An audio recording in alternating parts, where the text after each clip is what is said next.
Hello everyone, and welcome back. We're back tonight with more of the Great Ace Attorney Chronicles. Last time we began the trial and we met the two thieves that had been at the scene of the crime this night of the murder.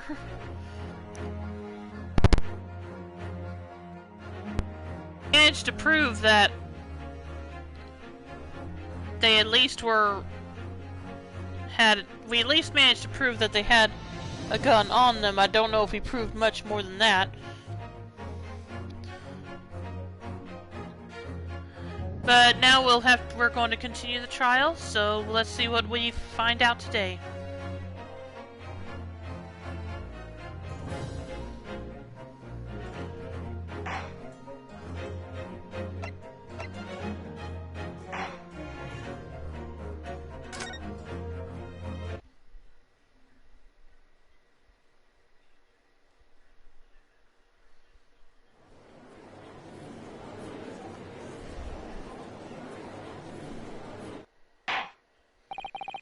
Order, please! Let us resume proceedings. Witnesses, you will now retake the stand.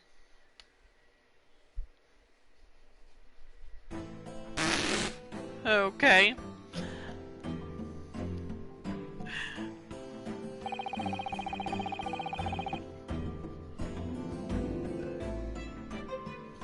I presume you heard the defense counsel's summation examination?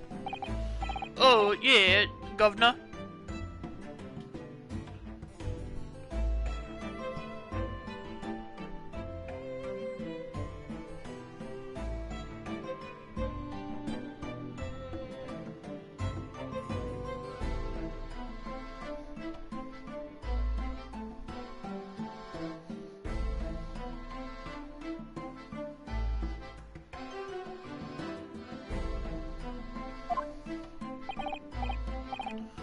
I did, Gov, I did.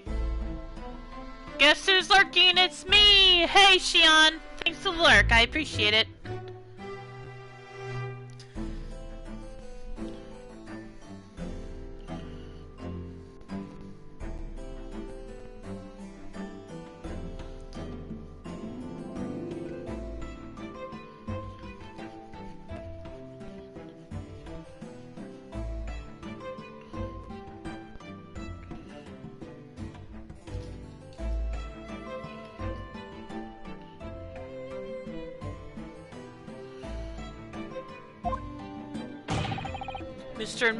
Mr. and Wow! Did I misread that?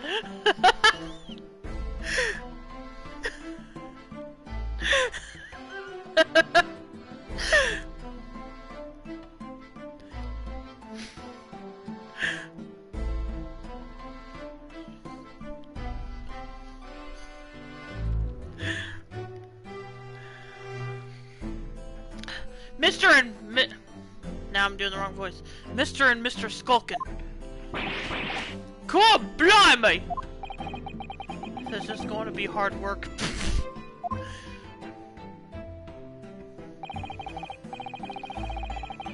Earlier in this trial, you gave the following testimony about your actions after you entered Windy Banks.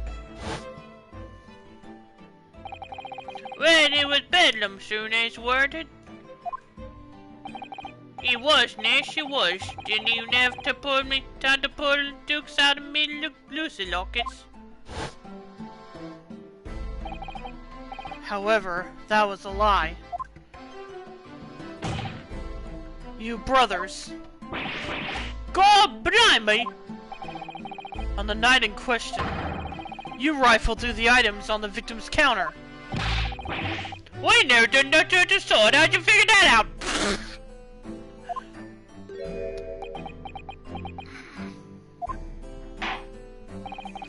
You will now give formal testimony once again. You will tell the court precisely what happened on the night in question, and this time you will tell the truth. Each night that passes, your lips thirst to increase the severity of your punishment. In that, gentlemen, may deal a crushing blow to your chances of ever seeing the light of day again. thought worth pondering, perhaps. Say no more, Gov, will you? We're blab with Squeakwell Beach. Okay. Illegal entry, the whole truth. Alright, we did knock a few things over, but we weren't rifling for nothing. It was when we heard the gunshot, see? Made us both jump and all that stuff went flying. Lummy, it didn't have to give me a fright. We was thinking the shooter'd come out the door and get us next. We stuck everything back where we found it and scarpered, straight into him in the black. We couldn't have shot the pawnbroker, see? We never had the chance, did we?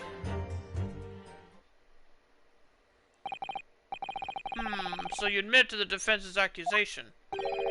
You did indeed ransack Mr. Windybank's countertop on the night in question.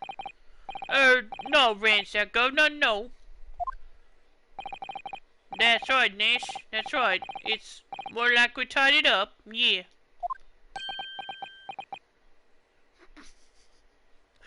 Even he's done with this. Sorry.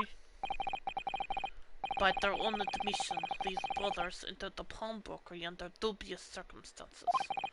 However, they panicked and fled on hearing the gunshot, having first made good their miss. The way you say it, we hardly sound like roughs at all. We don't, Nash, we don't. Can he make us sound a bit more cutthroat?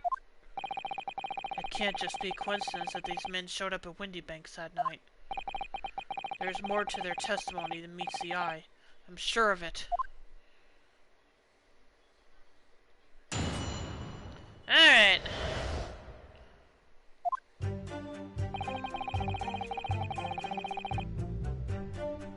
Hold it! If that's the case, then why didn't you testify to that effect in the first place? Well, you know, we ain't exactly squeaky clean, are we? We ain't, Nash, we ain't. If we admitted to something like that, people would think we was up to no good. Well said, Ringo, me old China. Me old what? We don't land ourselves in even more trouble. And in fact, now, as a result of lying in your previous testimony, that's exactly what you've done. Landed yourselves in even more trouble. Oh, well, that's rotten luck, says the rotten apple eater. Witnesses, explain your actions to the court. Why did the ransack the victim's counter? We never ransacked nothing. Right, Nash, right. We ain't more like we tied the place up.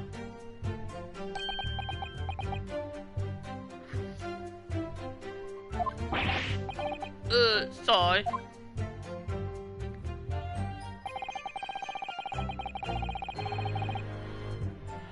Hold it!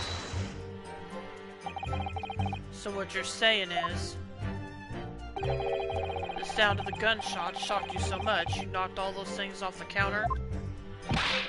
Well, it shocked one of us that much here. This bag of noise needs to learn to keep it short, hun.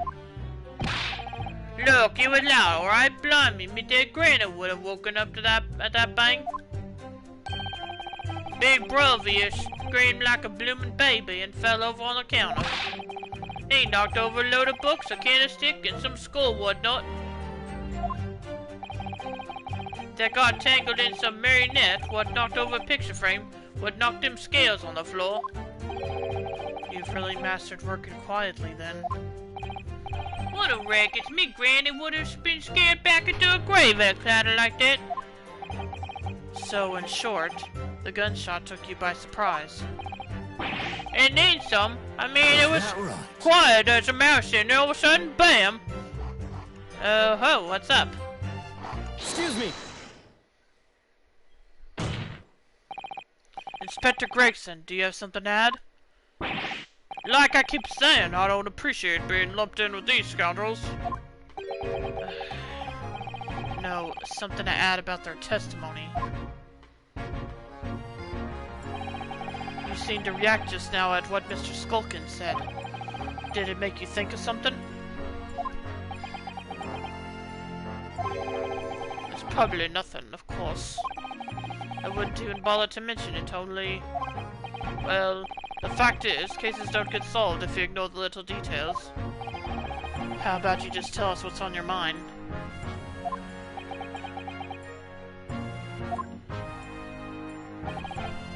As you know, we brought these fellas into the yard for questioning last night. The statement they gave them then told a slightly different story to what they're saying now.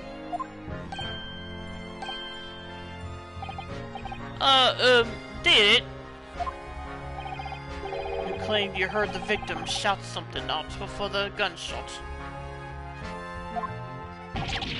Might have, Gov, might have. Does ring a bell now you mention it. Granted, it's only a minor detail, but still. I can't help feeling like perhaps you've been a bit sloppy with your testimony here, eh, fellas? If I discover the witness testimony has been any more sloppy than it has... If I discover the witness's testimony has been any more sloppy than it has hitherto proven to be, I shall be forced to bring the very harshest punishment to bear against them. Easy, easy! We'll get it right this time. That's it, yep. It's all coming back to me now. Then speak. Supplement your testimony with whatever details have miraculously returned to your questionable minds, sirs. Here. Right, sure, Gov.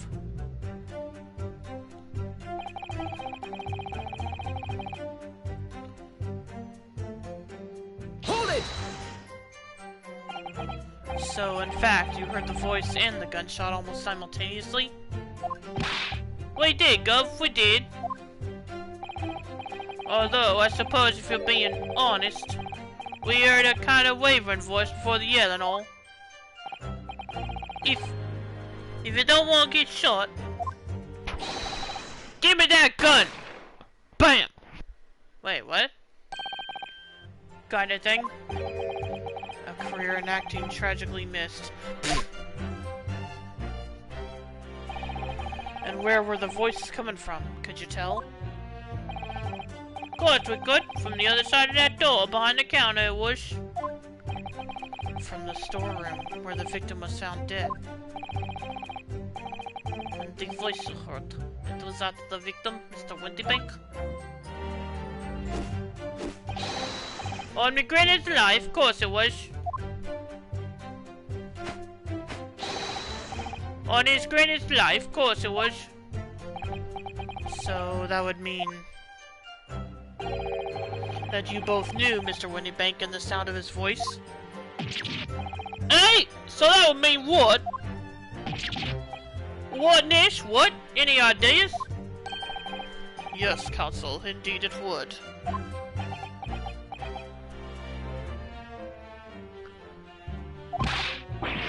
No.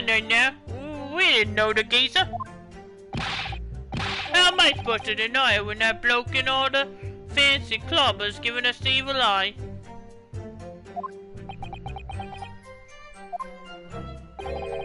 If you value your lives, you will ensure your testimony is accurate and true. On McGrenna's life it is? On his Granny's life it must be.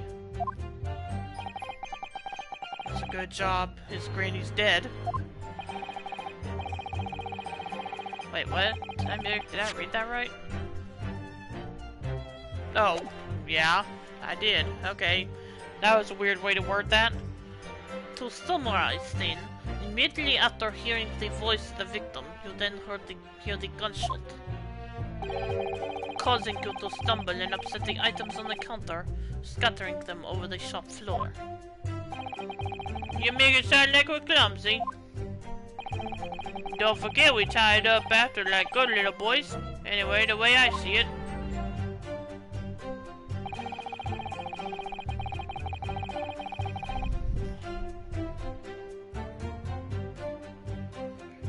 The bloke what owned the place was holding the gun, so he should have just fired instead of yelling at the girl. You can now digitally pre-order Soul Hackers 2 on PSN. Oh, okay. Thanks, Reen. And welcome to the stream. How you doing tonight? Speaking of which, after I finish playing Great Ace Attorney for the night, I'm probably going to take some time to react to the trailers from the Summer's Game Fest today.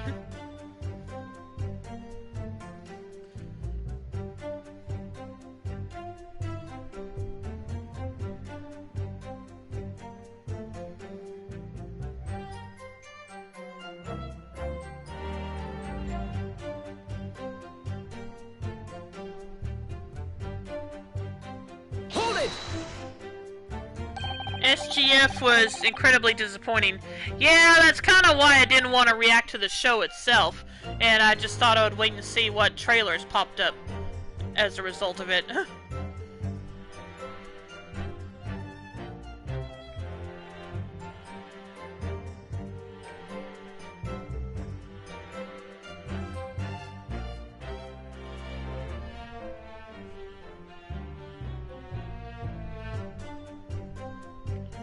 You're saying that Mr. Winniebank had a gun in his hands?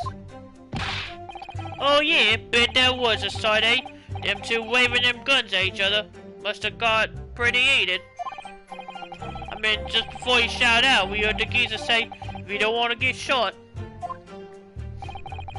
Didn't really sound like you meant it, mind. More of an empty threat, you could say. Mr. Winniebank was known to keep a revolver on his shop counter at all times. People say that to protect the articles in his keeping, he'd readily put a bullet in someone's head if required.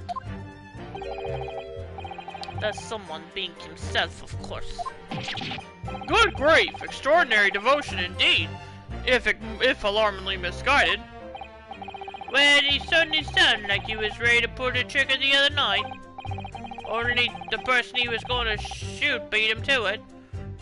Cooked his goose proper. Bet he wished he'd squeeze the trigger instead of wasting time shouting, "Give me that gun!"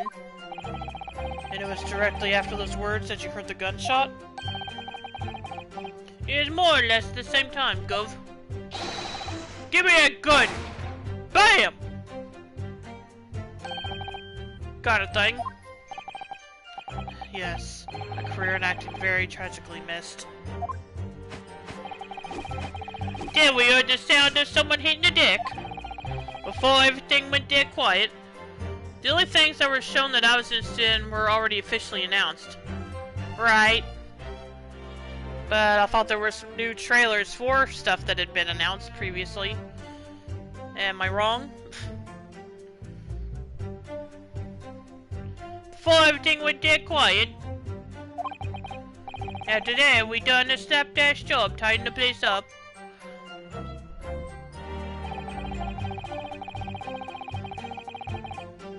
Hold it! So you didn't try to open the storeroom door then? Not in your life. It went deadly quiet after that, it did. Put the wind right up me. They announced the most pointless remake ever made. What's that?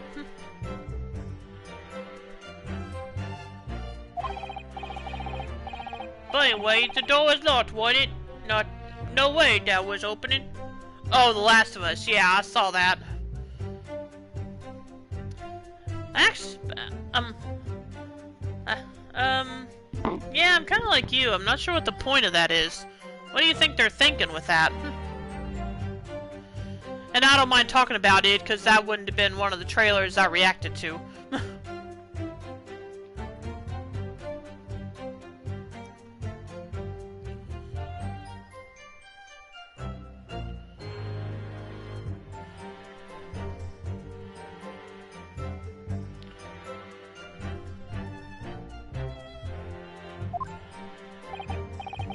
Yes, of course. It was locked from the inside, or so we've been led to believe.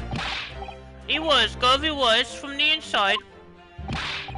Right, so we had no way of knowing what was going on in there, did we?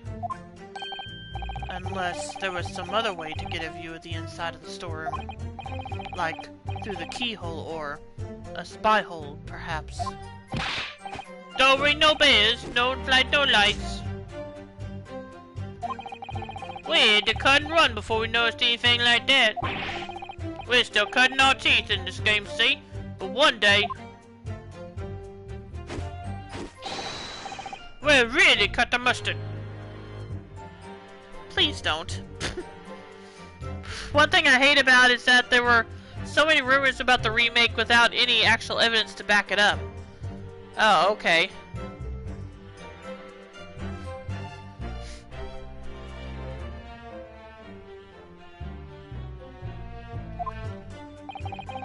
Please, cut it out. But as we know, behind that door was the victim's lifeless body, with the accused not 2 feet away. Yes, unfortunately. Multiple people saying that something is real doesn't make it real. Yeah, I agree with that. Although well, but obviously it's true now.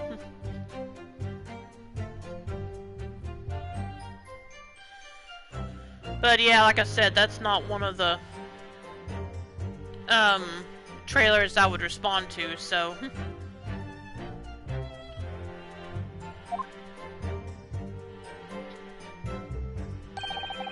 Gina was in there unconscious, with a gun in her hand.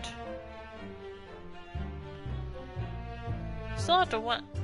And that's the part that bugs me. Why was she unconscious? To confirm, would it be correct to say that neither of you set foot inside the storeroom? That's right, Gov. That's right. Couldn't have even... Let me look at the history real quick. Okay, he did say that to himself. That's all I need to know. Couldn't have even if we wanted to.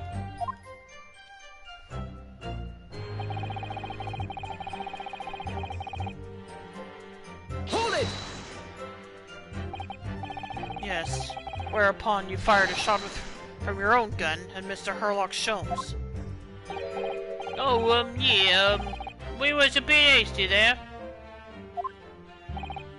We was, Ness, we was. Truth be told, I was already shaking like a leaf when you lot turned up. If you're shaking like a leaf, don't put a loaded gun in your hand. Good advice, miss. Good advice. Truth be told, me mind went totally blank. Before your mind goes totally blank, make sure you don't have a loaded gun in your hand. Mental note made, miss. After that, we laid it down the street, but apparently we looked dodgy to the coppers or something, so they clapped the dobbies on us like winking. And after you'd been handcuffed, the police found this revolver in your possession. Correct.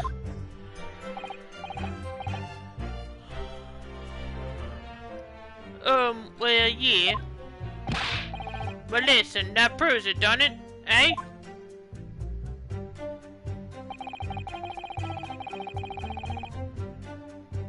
Hold it!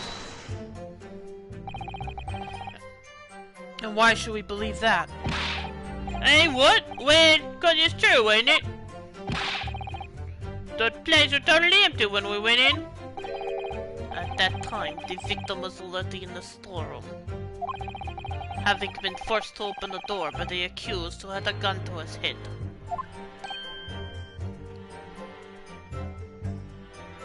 Wait, what? At that time, the victim was already in the storeroom, having been forced to open the door by the accused who had a gun to his... Oh, okay. In other words, on the night in question, these two witnesses never even laid eyes on the proprietor of the pawnbrokery, Mr. Windybank. Correct? You got it, mister! Down to a T!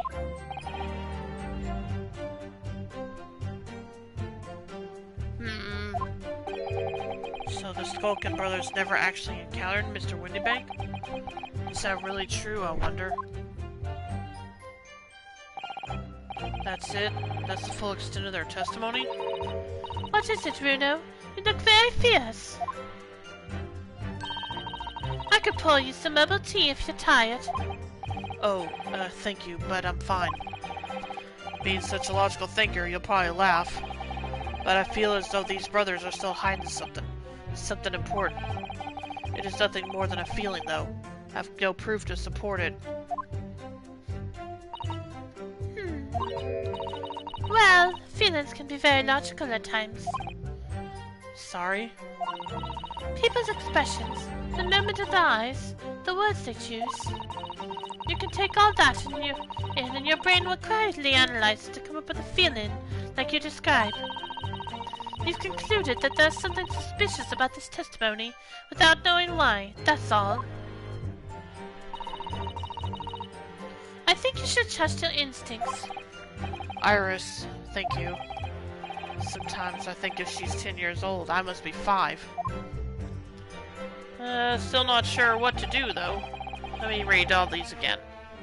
Alright, we did knock over a few things, but we weren't rifling for nothing.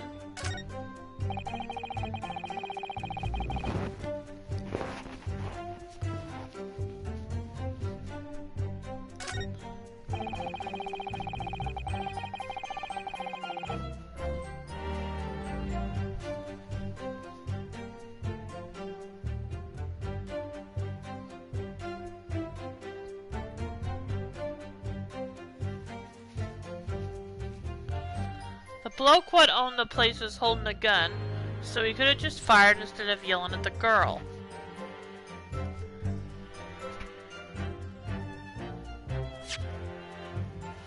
Let me think.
No, it's not gonna let me look at the... Okay, fine.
I don't know what I'm supposed to be doing here. You stuck here right now.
all I can guess right now is this.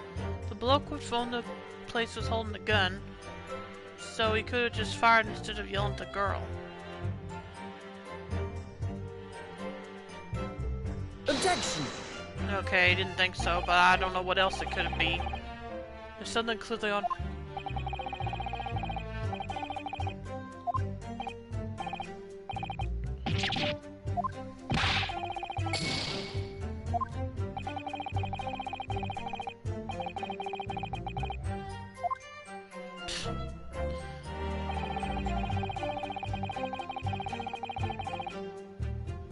Hold it!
Hold it!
I have no idea.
Hold it!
Hold it!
is all I can think of at this point. Objection! Nope. I have no idea then. I don't know what to do here. I don't see anything out of the ordinary.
Oh no, there wouldn't be anything here.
Objection!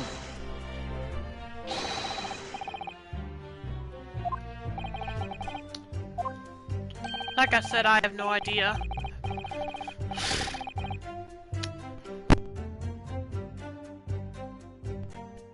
Up on this game, but I hate to give up on this game, but I don't know what else to do.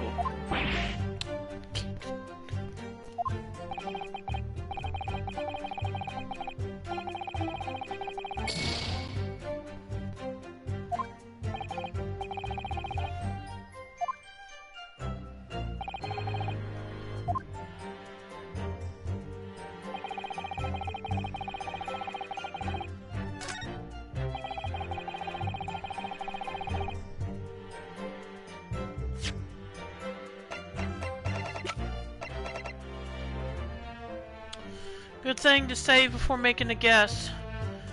Yeah, but I don't even know what to do. I'm having a guess at everything. I don't...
I'll be right back.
I'm back, and hi, Soup. It's going bad.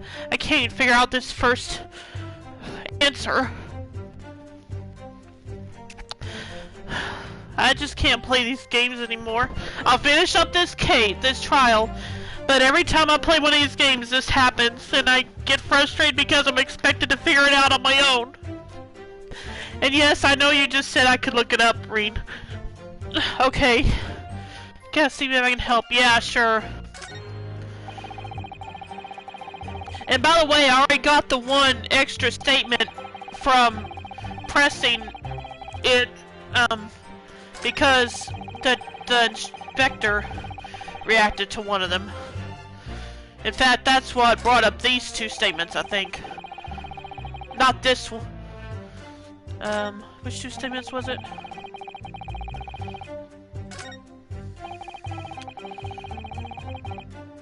I think it was this one and maybe this one.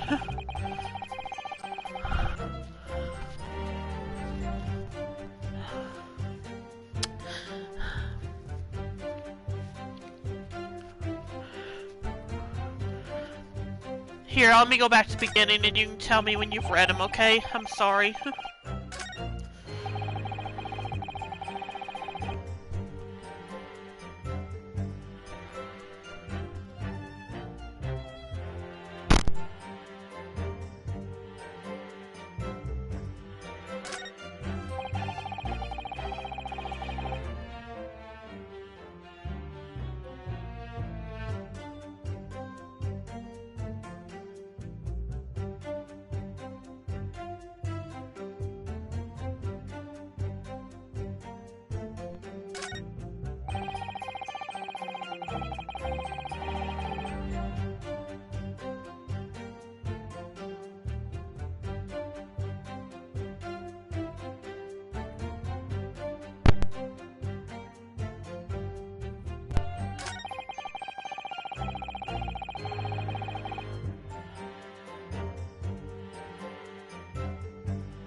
I never gave any thought. What does that last part mean? Straight into him in the black. What does that mean?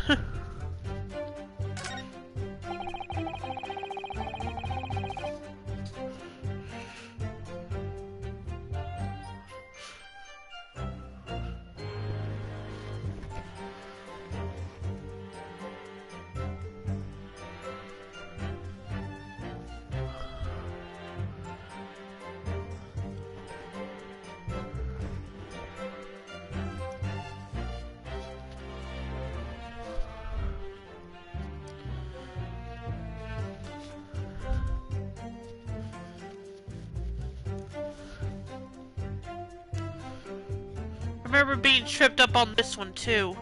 Oh, okay.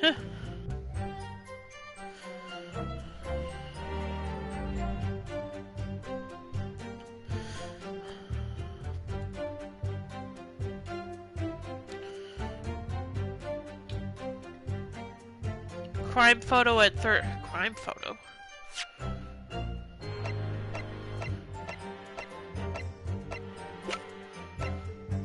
Crime scene photo at third statement. Let me see if I can figure out how that makes sense. I believe you, I just want to see if I can understand it before I... Bloke would own the place was holding the gun, so he should just...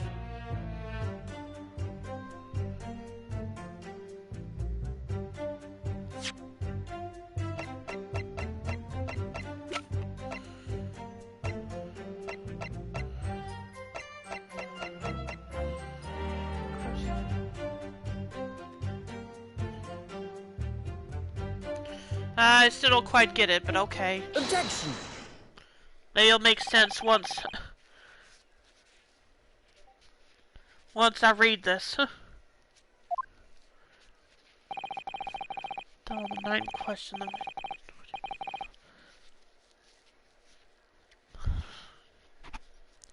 I knew I was gonna feel stupid after I got the answer.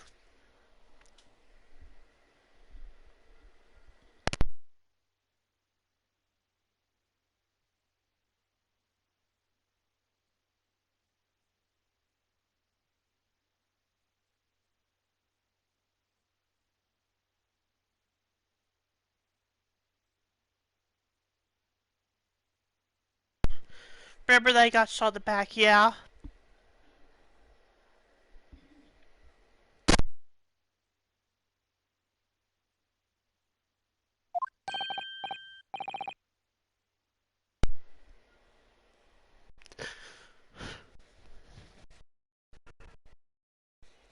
Sorry, I'm not up to read them right now.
You're right, Reen. I don't know why I didn't think of that.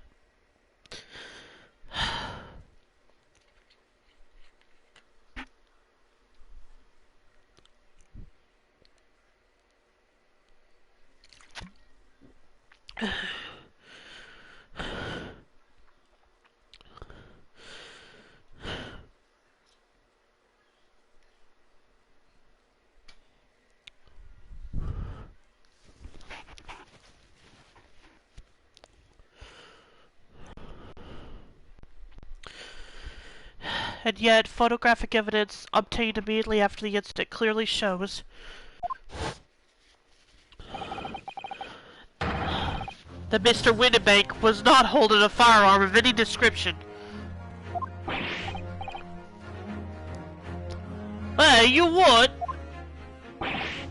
God, Bennett, that ain't right. Who now?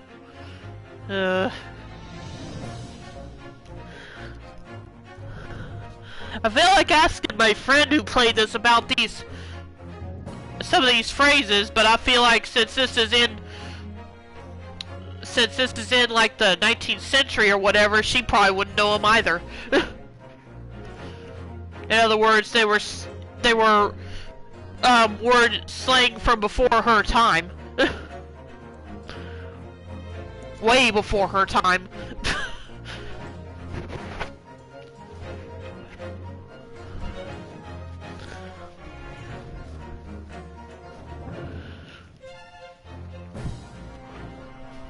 Objection!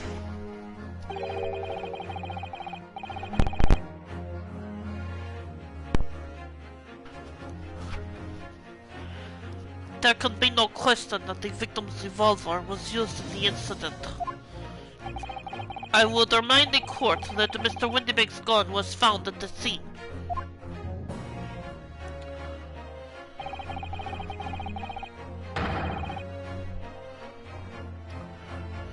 What is this game? This is the second time I've heard about this game today. It's called Metal Max Xeno. What is that? Does anyone know about that game or about a series it might be from?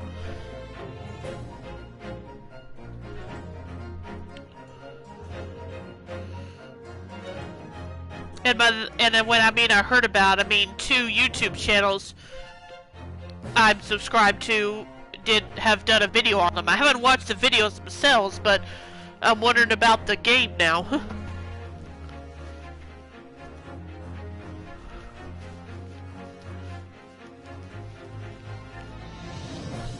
According to Wikipedia, is an English language idiomatic phrase used to express surprise, contempt, outrage, disgust, Disgust or frustration. Oh, okay.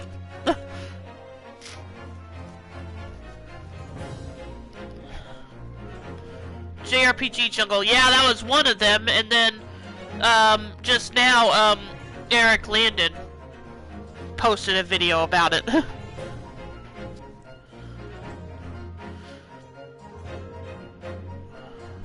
But I'm wondering what the game actually is. Is it a part of a series that I never heard of, or is it the first? Or is it the first in a? Is it a completely original title? Is what I'm trying to say.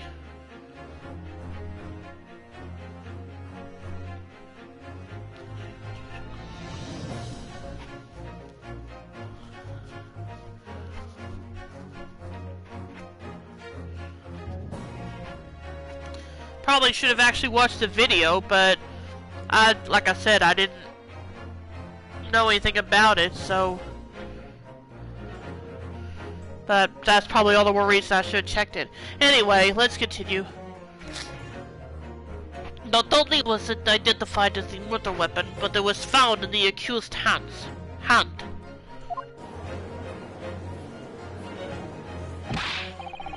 Yeah, that mortal used a bit of old gun to finish him off. Give me that gun!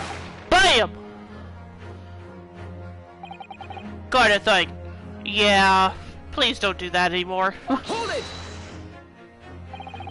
Stay exactly where you are, right there. Hey!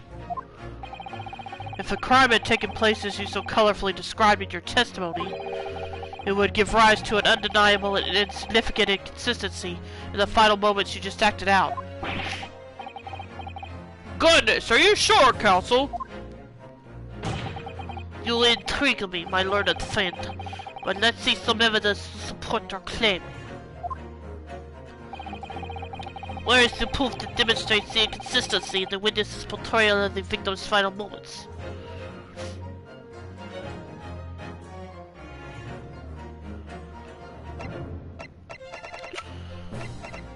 I'm going to assume this picture. Let me go and save first, though.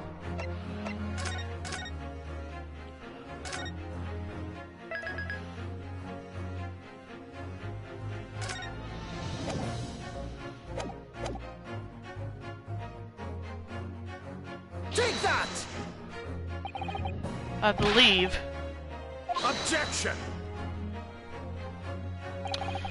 Well, I don't know then. Gosh, told you. I already did now. Sorry. Let me reload my save. I guess.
Take that!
You're right. I think it's just 'cause I feel like I'm always being expected to figure it out on my own, and when I can't, that's when I get frustrated.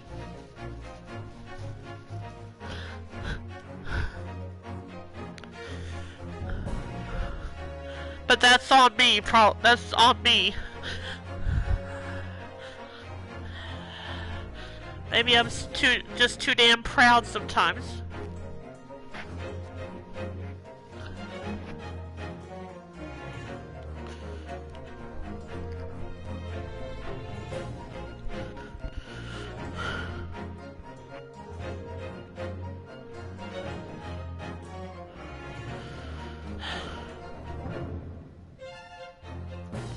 The witness is just a minute.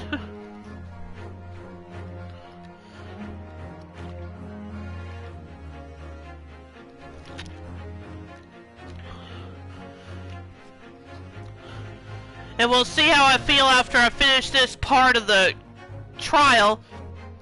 But what I planned to do was react to some of the trailers from Summer Games Fest after this. So we'll just have to see how I feel by the time I'm done with this. Plus what time it is also.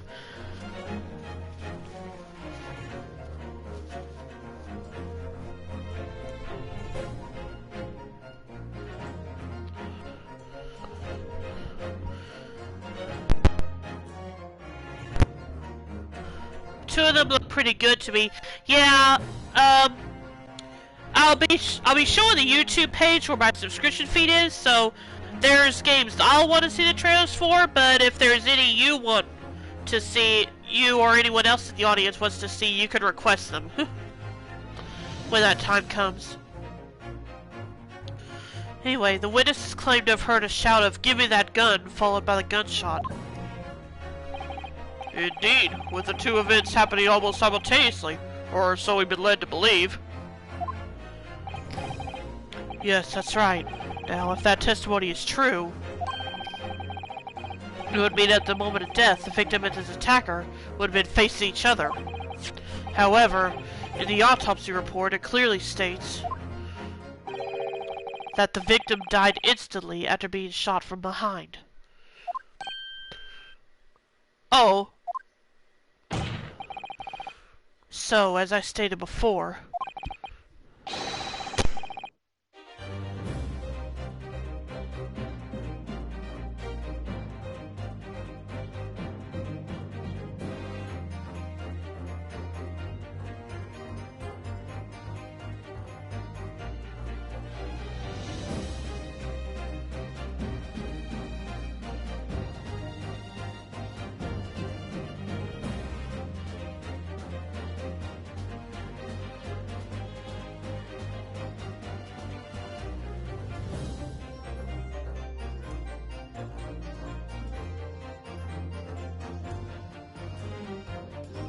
there is an undeniable inconsistency in your testimony, Mr. and Mr. Skulkin. Okay. The first time he said that, Mr. and Mr. Skulkin, I totally... You know, usually you don't say Mr. and Mr., so I accidentally read it as Mr. and Mrs. Skulkin.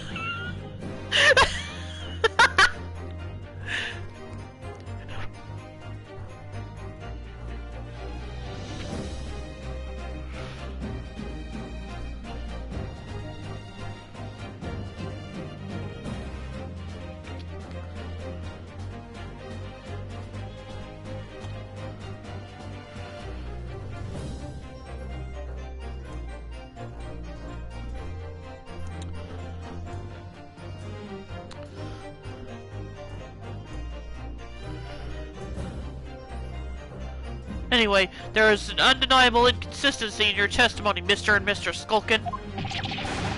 Yeah!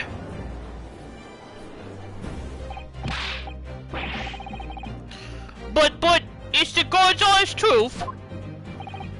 It is, Nash, it is. When you was shot that night, the shopkeeper had a gun in his hand. We saw it with bone out bleeding eyes. Did I hear you right just now? You actually saw Mr. Windybank holding a gun? Something like that might have slipped out. Just got done with Uncharted 4 for the night. Cool. Welcome to stream, Jagoon. How you doing tonight?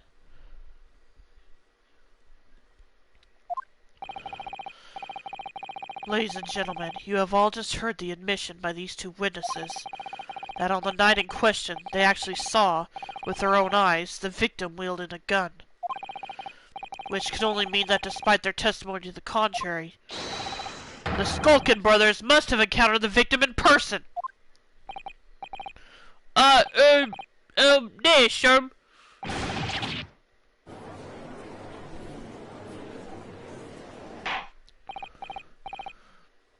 I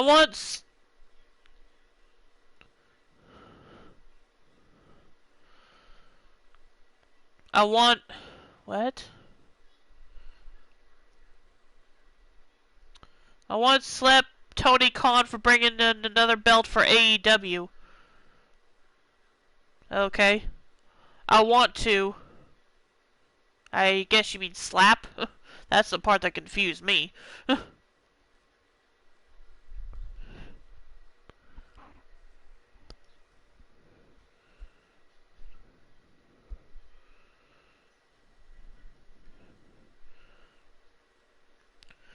Yep, slap Tony Khan upside the head. Oh, okay.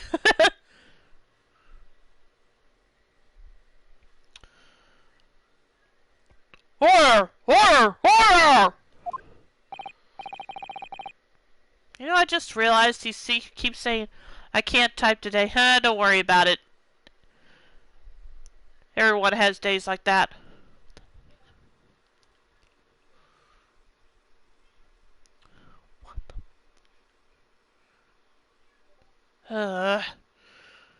Just look at some breaking news. I'm not gonna repeat what it said, but man, I'm getting sick of those kind of stories. But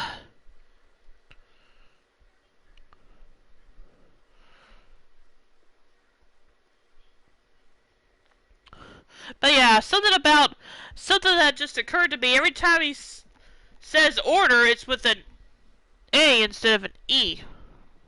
Order! Oh well. Witnesses, explain yourselves at once. Well, the thing is, you weren't supposed to, It would seem that my previous warning fell on deaf ears. I told you, he is also so done with this. I made it quite clear that false witness would be the death of you. Am I to understand that you replaced the untruths of your original testimony with renewed lies? I'm ever so sorry, Governor. Truth is, see, cut out, Nash, cut out. You blab now, you know what he'll do to us. He? Who are they talking about? Let me make your position here perfectly clear. You will talk. There is no other option available to you. Well, come on, the game's up. But it never gets forgot us. In case it hasn't quite sunk in yet, no matter how hard you try to hide it, the truth will come out.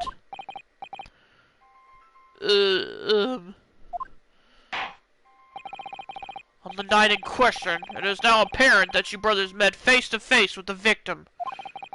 I demand that you testify again to explain the precise circumstances under which this meeting took place. Well... Do we have to? I guess not. You can go straight to jail instead.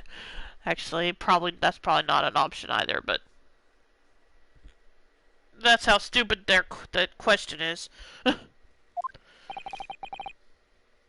On pain of death. I suggest you make yourselves fully aware that this is your very last chance to tell the truth. Here we go again. Encounter with the victim. Alright, so we just got inside the gaff and heaved a sigh of relief when the geezer showed his mug. Give me that gun, he bellowed, and then he flew at us like he was possessed. I thought we'd had it. For no geezer, the bloke was strong as an ox. He chucked me over the counter. I put me gun on him, and then he legged it through that door into the back room. We never had nothing to do with killing him. That's all what happened, I swear. So you're now telling us that the moments before the victim was killed in the storeroom, you've in fact encountered him in the main part of the shop? Oh, well, yeah. Sorry. Well, we find ourselves at an interesting juncture. This changes matters considerably. But honest, Governor, this time, Nash, this time, we ain't got nothing more to hide. Very well. Counsel for the defense, you may proceed with your cross-examination. Yes, my lord. This is it. The moment I've been waiting for.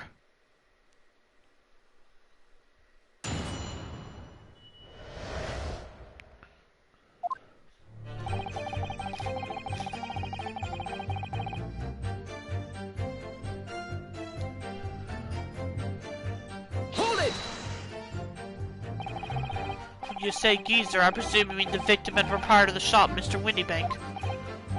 Oh yes, sorry, I mean, that's right. We was keeping a close eye on the entrance to the gaff, obviously. But we never thought no one was going to come out of the back room like that. The back room being the pawnbrokery storeroom? Yeah, that must be where he popped up from, or the place he could have been. So it would seem the victim was already in the storeroom when these brothers entered the premises. Which means Jenny must have been in there at that point as well. But that doesn't make sense, does it?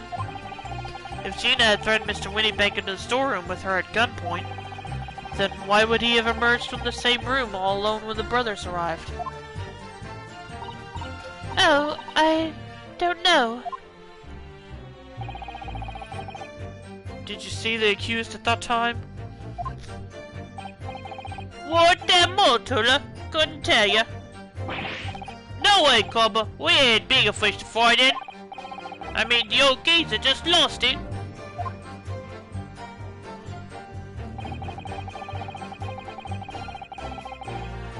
Hold it!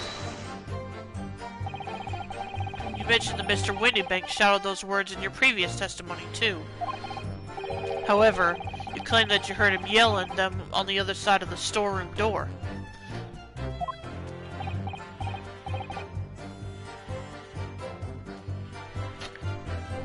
Oh, did we?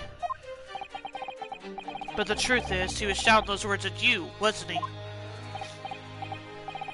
Well, yeah.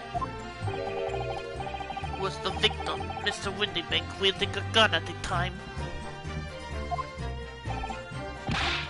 Was he ever? Blimey lummy. A great ugly barrel he had. Pointed straight at me furnace piece. Gosh dang it. Let's see, the truth is... Was the victim Mr. Windybank wielding a gun at the time?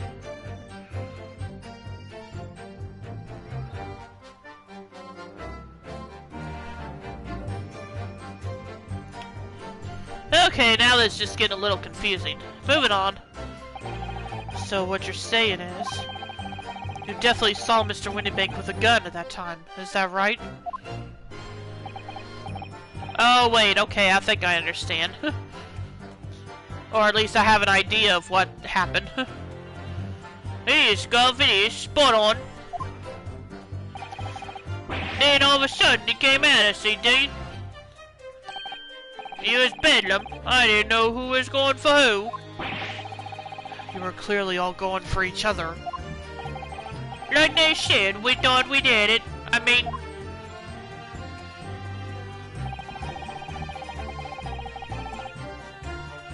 Hold it! Yes, I noted that you mentioned the counter in your previous testimony too. Well, yeah, of course we did. I knocked over a load of books, a candlestick, and some skull, whatnot. Then got tangled in some marionette, one knocked over a picture frame, one knocked them scales on the floor. Yeah, that's something else that bugged me. They mentioned all these things getting knocked over, but they missed one thing. But I haven't been able to bring it up yet. So in fact, it wasn't the sound of the gunshot that shocked you and made you knock those things off the counter. When Big Brother here went flying over that counter like a gunshot, I can tell you. Then the old geezer pinned him. He did, Nash, he did. If he hadn't been there, the bloke would have flattened me like a blowing pancake in seconds. At the time in question, the alarm was raised at the local police station via a secret cable from the Port Berkeley.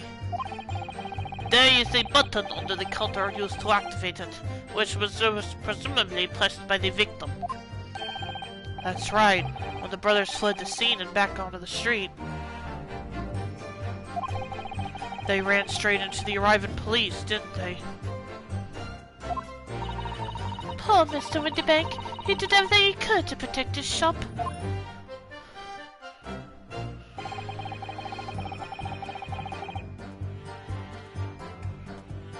Hold it! Were you intending to shoot Mr. Windybank? No, never. I was just, you know, looking out for your bro, wasn't I? He was being flattened, don't forget. By a man whose shop was being burgled, yes. And then the men fled into the storeroom. When you pointed your gun at him, is that it? Yeah, it's it. He shoved me away, then ran off through that door and shut himself in. There's something about that last remark. Something that doesn't quite ring true. I wonder why Mr. Windybank ran away into the storeroom. What? Well, according to what everyone's saying, Jenny was in there waiting for him, with a gun. Ah, yes, that's right. Gina allegedly used Mr. Windybank's gun to threaten him and force him to open the storeroom door. In which case, how did the gun end up in Mr. Windybank's hands again?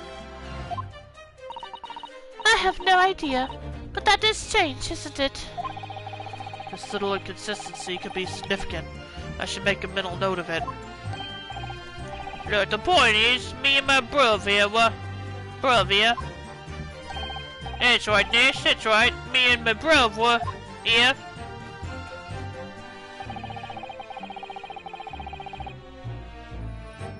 Hold it! You say you had nothing to do with it? Nothing at all. Nothing, Garth, nothing. This old geezer went and shot himself in the back room, didn't he? Locked it was from the inside. We knew it was because we tried to open it. But it's a decent door, that one. Good and strong. Wouldn't budge an inch. So in the end, the situation remains unchanged. Inside the storeroom with the pawnbroker, there was only one other person. The sole person who could possibly have shot the victim. The accused, Miss Gina Lestrade. The Three Hopes demo was longer than I expected. Oh, was it? I went ahead and stopped playing it because I didn't want to get too much into the story. I just played it enough to get a feel for the gameplay.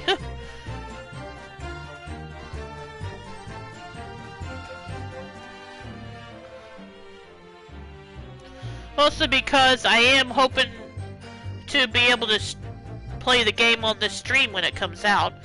But that's going to depend on if I can get the capture card. in time.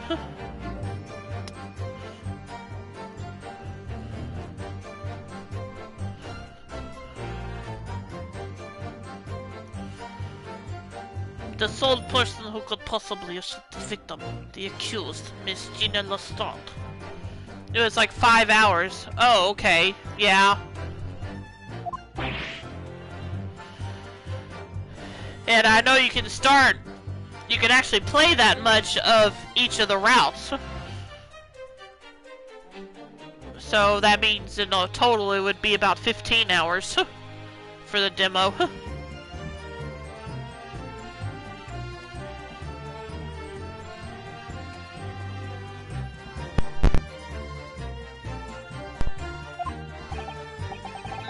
It would indeed appear so. What say you to that, Counsel? I don't know. Was there anyone else apart from Gina who could possibly have shot Mr. Windybank?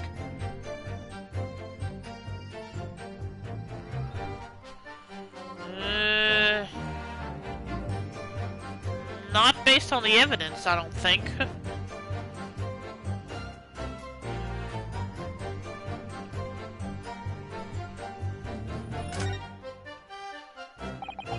He's right. Gina's the only one. There was no one else in the room. That we know of, at least. With an attitude like that, Runo, it really will be all over. Now a 10-year-old is reading the expression on my face. Well, you just don't have that many. Wide-eyed, certain, smug, happy, that's about it. Surely there's more than that. Isn't there? Anyway, I think you might want to consider some other possibilities here. Or rather, I think you have to, otherwise we won't get anywhere. Or rather, you won't get anywhere. I'm just here for more support, remember? And it's times like this that I really appreciate the most. So that's all these brothers are willing to reveal this time, is it? They're still hiding something, don't you think? Yes, I'm sure of it. And not just a minor detail either. It is almost certain because of these two that pull Mr. Windybank. Well, you can't let them get away with it, Runo. I know, but I get the feeling that there's even less evidence at my disposal this time to prove that they did it. We've come so far. Now it's time to finish them off. Well, I'll do my best.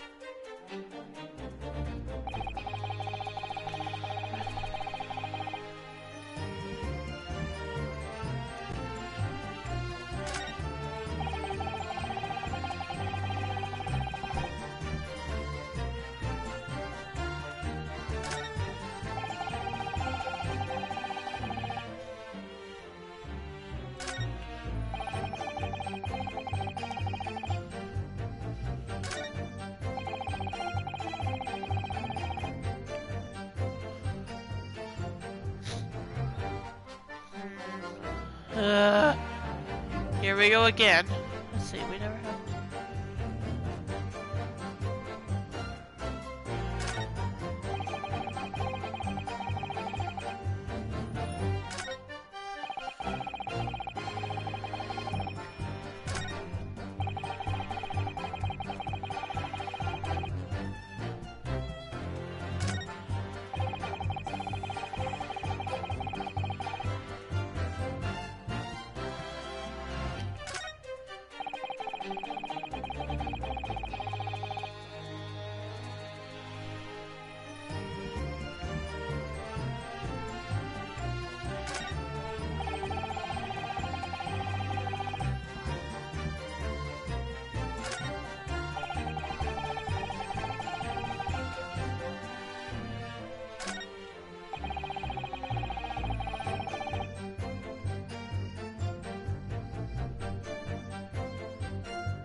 Well, I pulled my gun on him and then he led just for that door.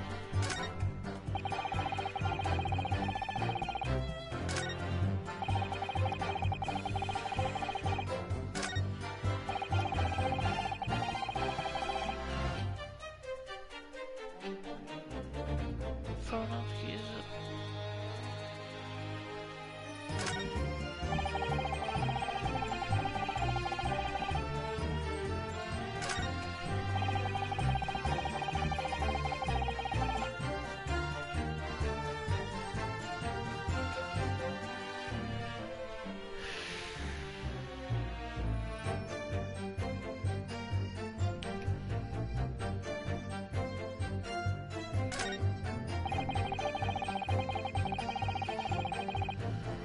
Just press each statement? I did. Already have. Or I thought I had. Let me try again. Hold it!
took me away, then ran off through that door and shut himself in.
Hold it!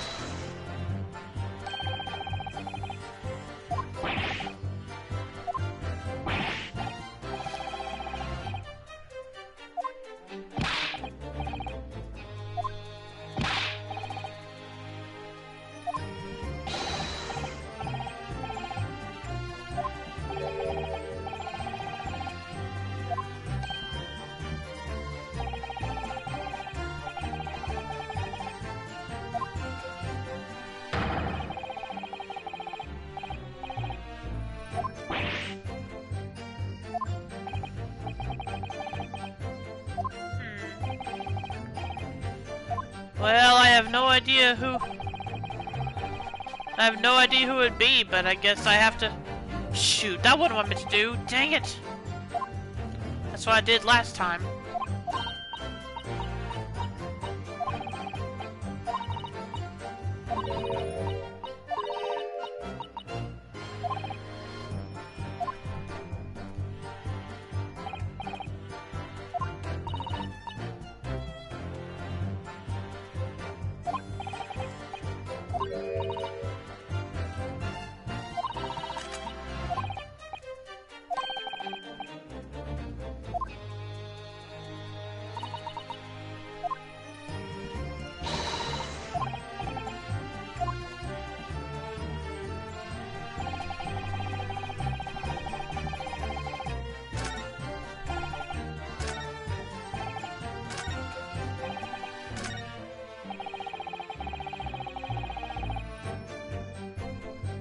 Hold it!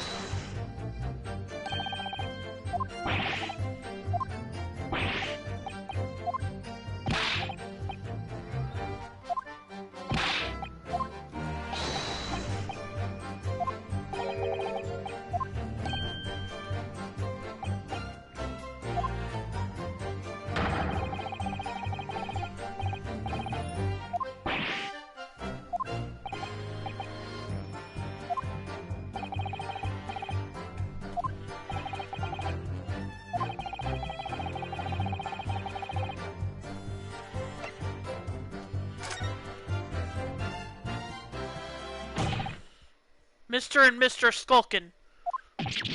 Hey, what? What's that look for? From the moment you admitted that you'd encountered the victim face to face that night, the course of this trial changed completely. It did? What is your point, my learned friend? The question we must answer is who could have shot Mr. Windybank? And it is the belief of the defense the defendant is not the only possible answer at all.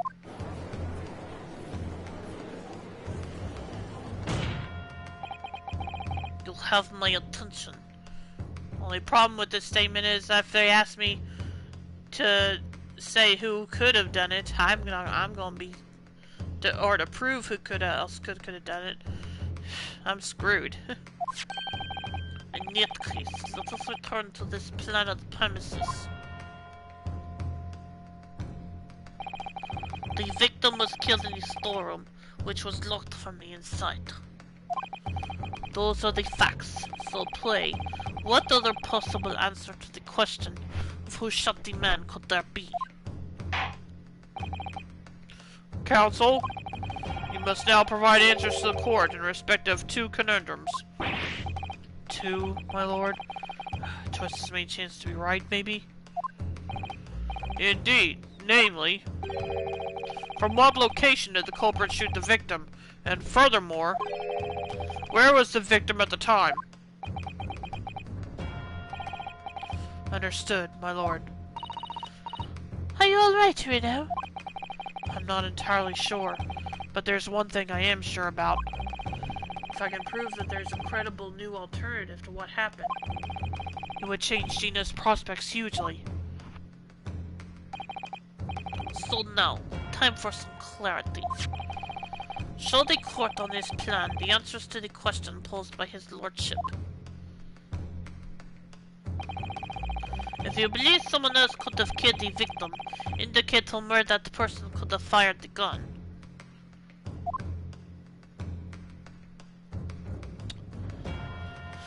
If you believe someone else could have killed the victim, indicate from where that person could have fired the gun.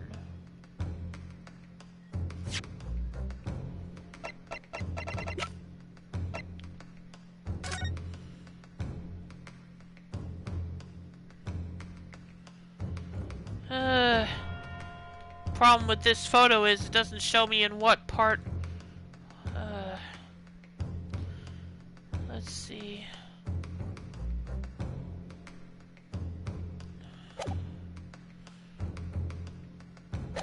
Let's see. If you believe someone else could have killed the victim, indicate from where that person could have found the gun. He was killed instantly, so he had to have been in the back room when he was shot. And he was shot in the back. So yeah, I don't know if I have to give an exact area, but he had to have been somewhere along this... somewhere across from the door, I would think. If not at the door. Of course, we know the door was... oh, gosh dang it. Well, of course, we know the door was supposedly locked at the time.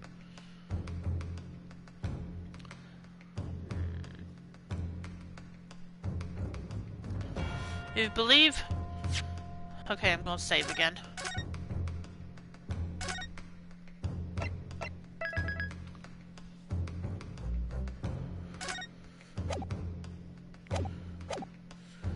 If you believe someone else could have killed the victim, indicate from where that person could have fired the gun.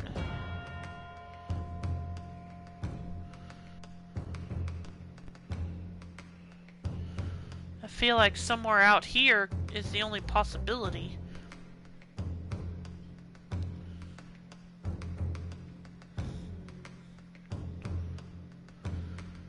Take that!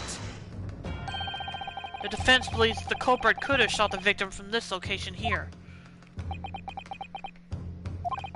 And didn't answer to the second question. Assuming the culprit fired from the location indicated, where was the victim at the time?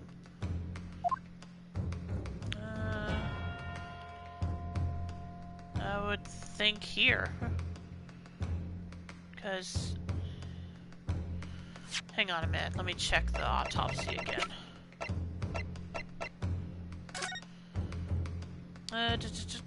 Time of death. Single bullet found. Autopsy findings. Here's the body from the back on a gently rising diagonal trajectory. Single bullet. Well, this doesn't help. I was hoping they would say. Well, okay, never mind.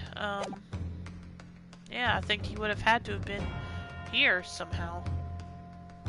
Take that!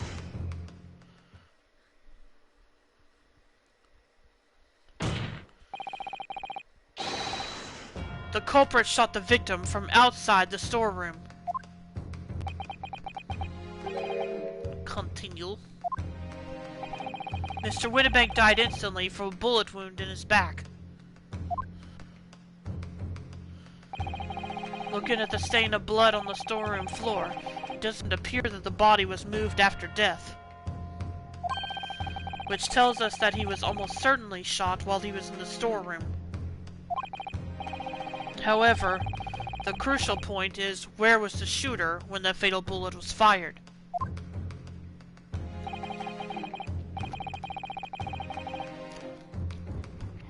So you are adamant that the shot was fired from outside the storeroom? Well, according to the Skulkin brothers' earlier testimony,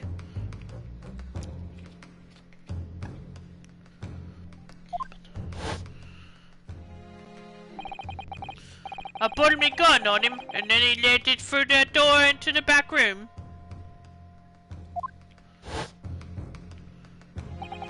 If Mr. Windibank ran away through the door, we have to assume that the door was open at the time.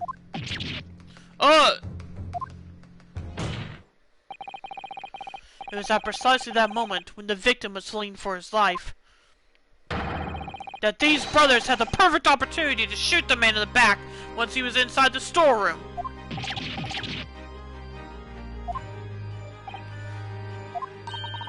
Come to think of it, do you remember what the prosecutor said at the start of the trial?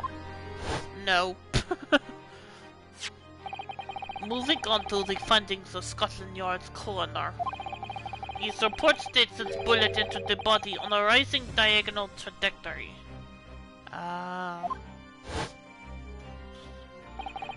It means the victim was likely shot by someone significantly shorter in height than himself. Right.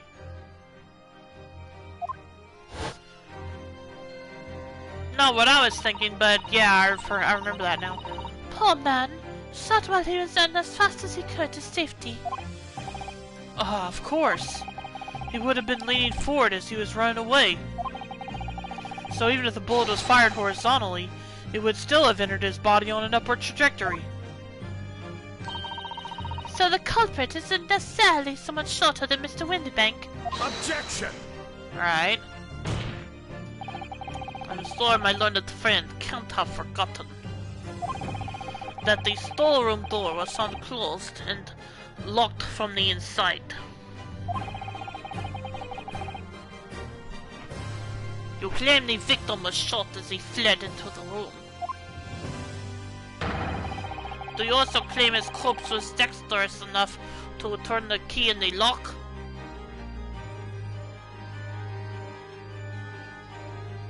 Hang on, let me read that again. I'm sure my learned friend can't have forgotten that the storeroom door was found closed and locked from the inside. You claim the victim was shot as he fled into the room. Do you also claim his corpse was dexterous enough to turn the key in the lock? Well, no. Obviously not. But... What if someone else locked the door? There you go. Yes, there is someone else who could have locked the storeroom door. Is that so? Very well then, counsel. Present your hypothesis to the court. In the scenario just described, the defense's assertion is that the victim was shot from outside the storeroom. In which case, who shot and locked the storeroom door from the inside? Well, obviously. Take that! Obviously, the person who locked the door was the only other person inside the storeroom at the time. The defendant, Miss Gina Lestrade. Objection! That's absurd! You're suggesting that the accused deliberately engineered the sealed room? For what possible reason? Such actions would only serve to tighten the noose around her neck. I'm inclined to agree, I must say. Well, counsel? Yes, that's a tricky one, that, isn't it? Half-baked notions have no place in my courtroom, counsel. Remember that, please. But of course, Jenny would have locked the door. It almost goes without saying, doesn't it? It does? Well, if I was Jenny in that situation, I know I would have locked the door as quickly as I could. I mean, those two burglars had just fired a gun in her direction, hadn't they? Oh yes, obviously. Before the two brothers arrived, Miss Lestrade and Mr. Windybank were in the storeroom together. Now, I don't know what went on between them at that time, but at some point, Mr. Windybank must have heard the intruders breaking into his shop and left the storeroom. Intruders, eh? That's us, bruv. If your theory is correct, that would leave the accused alone in the storeroom. Yes, it would. Then, probably only moments later, the victim fled back through the storeroom door, hoping to escape danger.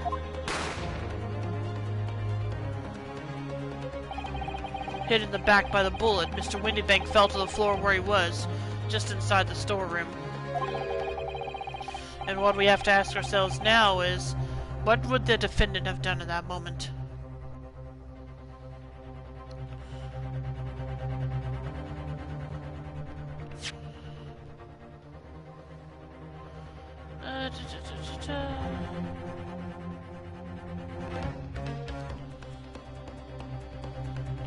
Well, there is a little glare in this theory, a little hole in this theory, but I guess we'll come to that when the game wants to.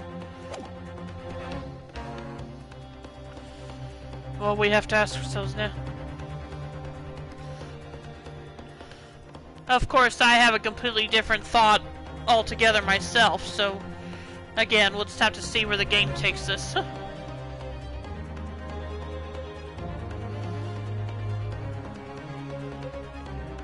And what we have to ask ourselves now is, what would the defendant have done in that moment? I see where you're going with this.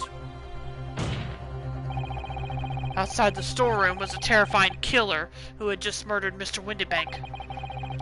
As soon as that thought struck Miss Lestrade, she slammed the door shut and locked it, in order to save her own life. Hold it! But, Brian, I mean, we ain't the ones who done it. We ain't, Gov, we ain't. You gotta believe us. I mean, come on, we never shoot no one. Objection! That's blatantly untrue. I know for a fact that you would. Because before my own eyes, you shot Mr. Herlock Sholmes. There's only one logical conclusion here. Mr. and Mr. Smokin, you brothers had every opportunity to have been the true perpetrators of Mr. Windybank's murder.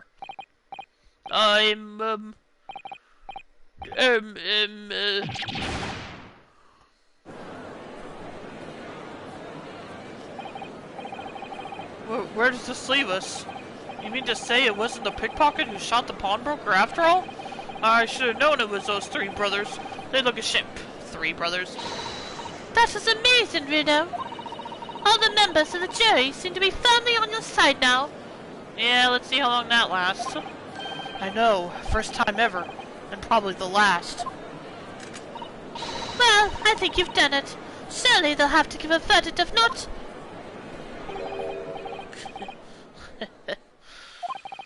An admirable effort, my learned friend.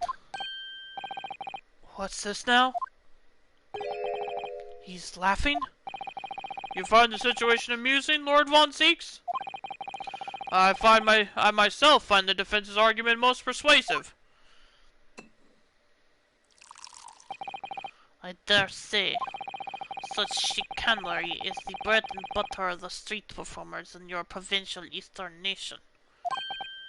But such blatantly malicious conjuring tricks amount to nothing more than inexcusable pettifoggery here. What in the world? Okay. Okay, I keep hearing this claim of Eastern sorcerers and Japanese using black magic and blah blah blah. Where did this even come from? I assume there's some basis in history for this particular belief.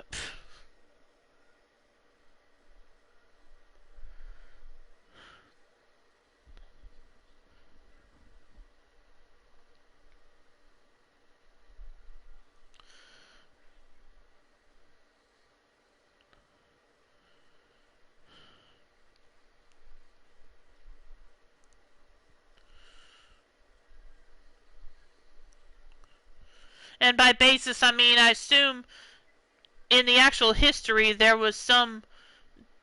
This was a common belief that that people that non-Japanese had about them, or non-Eastern, whatever. Hopefully what I'm asking is... Hopefully it's clear what I'm asking here.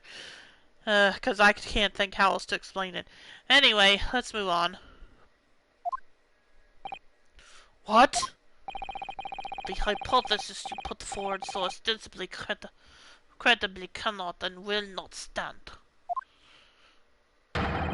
Because, you see, it contains a fatal flaw. Okay, so we are bringing it up now. A fatal flaw? Do you mean to tell me that you're unaware of your logic's failing? I say, Lord Von Zeeks, might it be an idea to explain this body conjuring trick or whatever it is to the troops on the ground, Yeah, that would be good, thank you. The fatal flaw in my learned Swain's argument is really very simple to understand. Assuming you're not too dim-witted to count bullets. By George, count bullets! Oh dear. He noticed that. Huh? What's everyone talking about? Oh, come on, Renosuke. You mean you didn't realize it? Counsel. Yes, sir?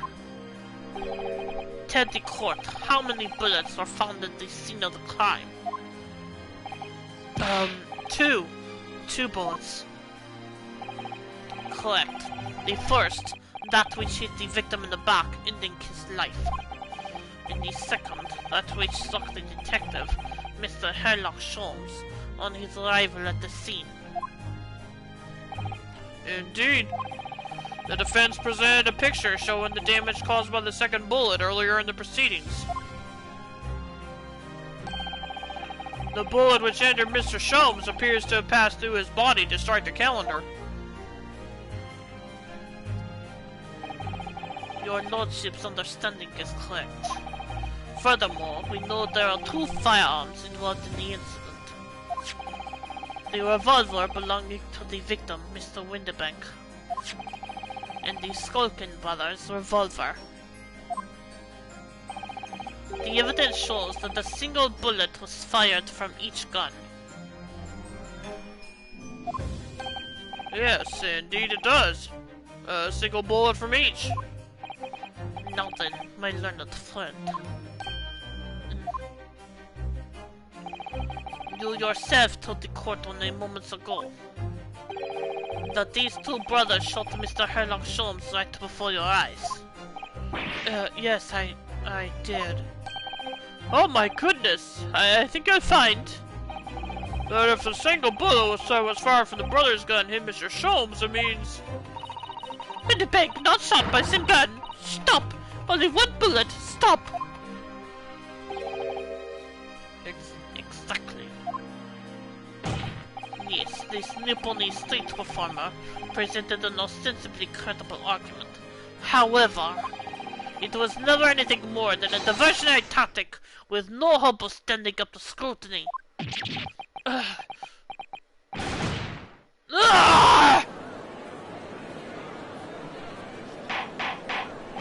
Order! Order! Order!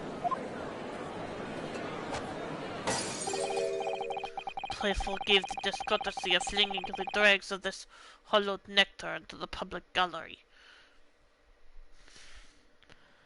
Okay, not even gonna go into it anymore. Lord Von Zeeks! But this court needs to open its eyes. The accused, Miss Gina Lestrade, is no ordinary little girl. Despite her young years, she can, regrettably, no longer be described as a juvenile. No, the person in the dock is far from a law-abiding citizen. She has a past riddled with criminal conduct. The truth is, the accused broke into the pawnbrokery on the night in question with loathsome intent. As you can see beyond doubt in this print, which depicts her threatening the victim with the murder weapon. And I have here in my possession one more piece of evidence the prosecution wishes to present. Wait, what? That disc.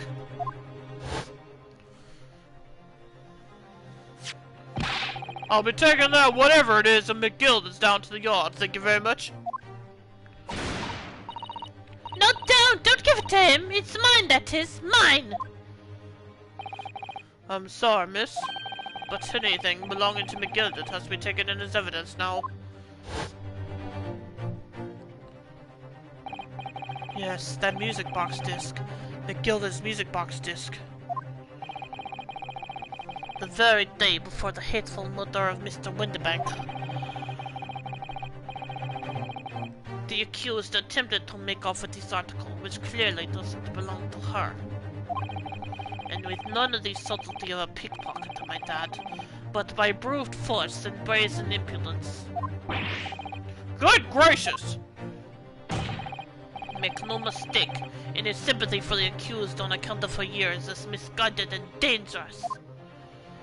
There are no depths to which skull would not stoop if pushed, no crime she would not commit. The court forgets that fact at its peril.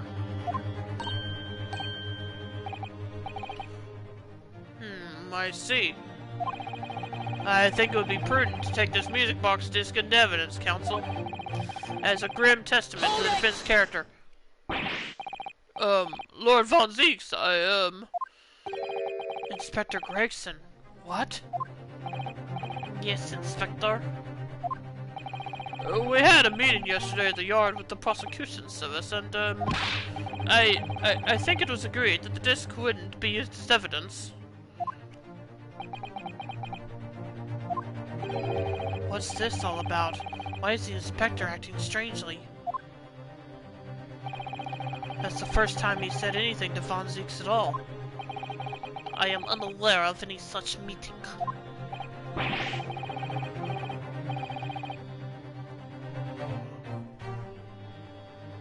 But those were the instructions right from the top. The government bigwigs were insistent. Inspector, I am the prosecutor, and I alone determine how to present my case. Your warning is noted. Thank you. The prosecution wishes to proceed with submitting this disc as evidence, my lord. Indeed. Bailiff! The music box disc has been entered into the court record. A metal disc used to play music in a mechanical music box. On the reverse side is a note that reads, "For McGilded." The prosecution has established the accused's motive, opportunity, and baseness of character. There is nothing more to add.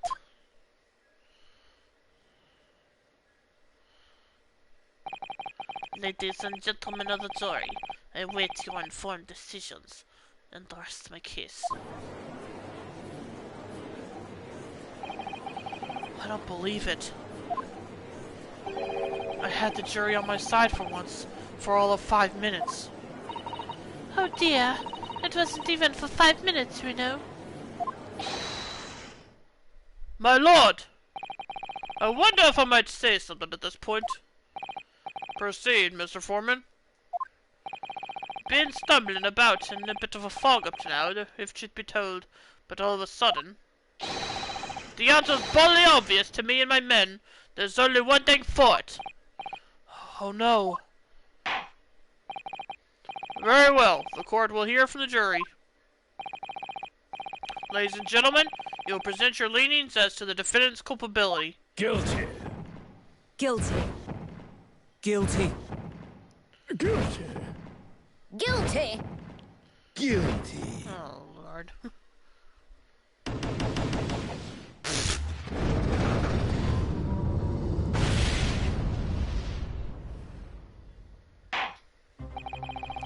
We have a consensus among the jury, it seems. When you have eliminated the impossible, whatever remains must be the truth. Wasn't there also a line in Danganronpa somewhere? Or at least something along that same implication? That's my line. I wrote that for Holly. Oh well, okay, I guess she did too. But still, I feel like I remember that line from Danganronpa somewhere. Anyway.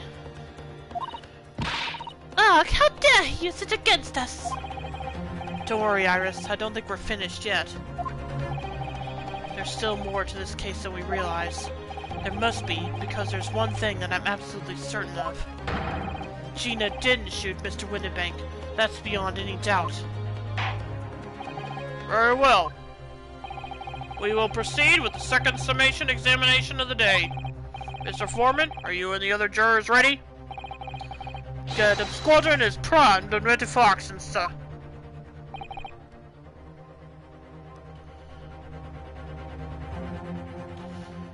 Very good. So, ladies and gentlemen of the jury, you will each explain on what grounds you have now determined the defendant to be guilty.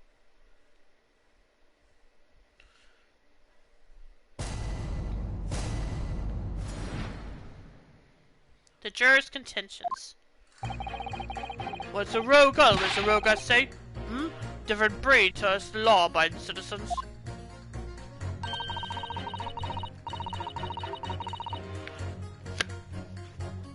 As only 2 bullets were found at the scene, I would say the whole case is done and dusted. You don't need a stereoscope to see the truth here. Every which way you look at it, it was that pickpocket. I never imagined that simple operation would cause me such grief. The accused attempted a theft on the previous day. I can see him in for a busy day ahead. I am ballistics expert. I have seen many shootings. There is nothing I do not know about guns.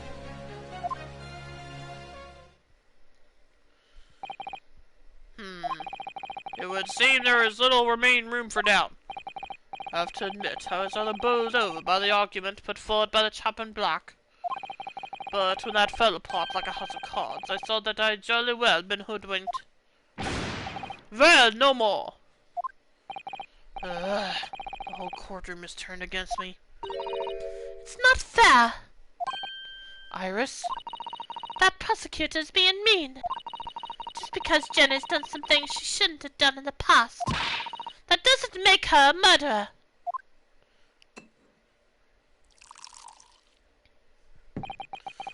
Allow me to sever this fruity vintage, while I sever the spectacle of your fruitless debate on the matter.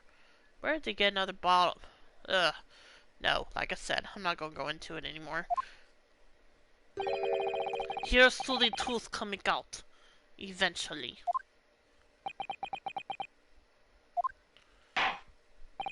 That's enough preamble. Counsel, proceed with summation examination.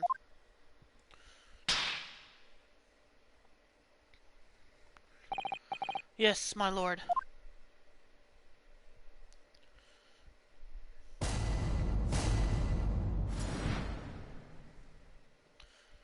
The defense's rebuttal.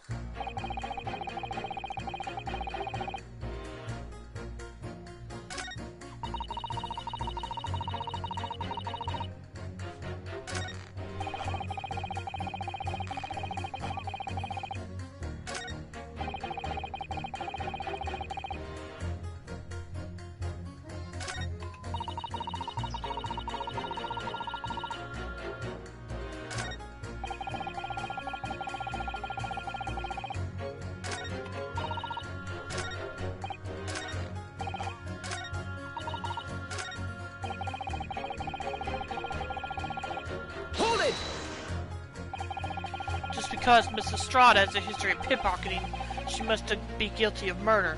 Is that what you're saying? Oh, well.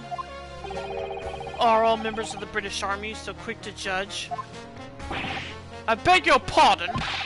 Are you mocking Her Majesty's Armed Forces, the greatest military organization in the world? No, I am simply illustrating my point.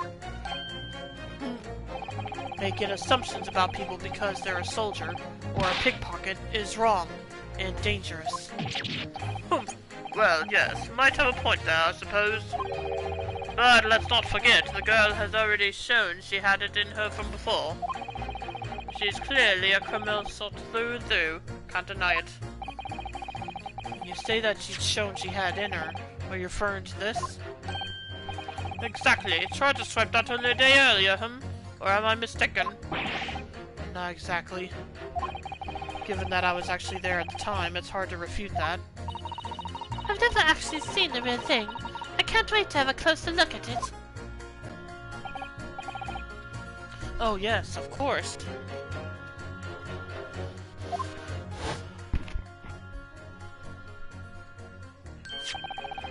Mr. Sholmes did use his caramel bars to make a copy of the disc, didn't he? And then ordered every type of music box he could find from across Europe.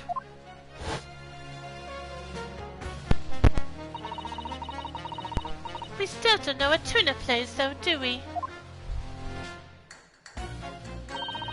But I'd love to see how the original compares to Hurley's copy. McGilded's disc. Could it be a clue somehow? Perhaps we could examine it and should examine it in more detail. Yeah, probably should.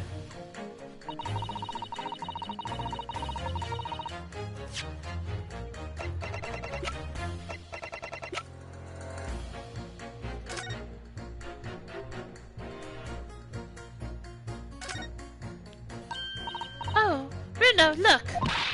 This is blood! Yes, you're right. Just a small smear, but definitely blood.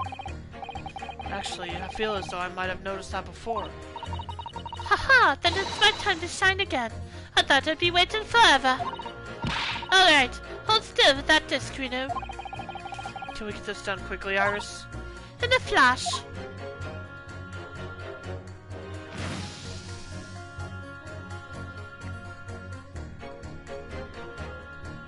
Oh. Oh, a lovely bright shade again.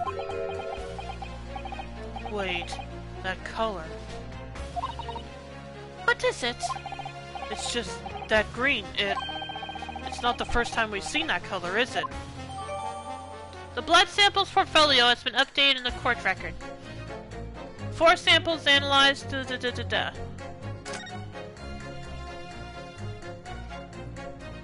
And we still got this here. Former Gilded. That's the man you defended in court a couple of months ago, isn't it, Reno? Yes, or rather, mistakenly defended. I wonder what his name is doing on the back of this disc.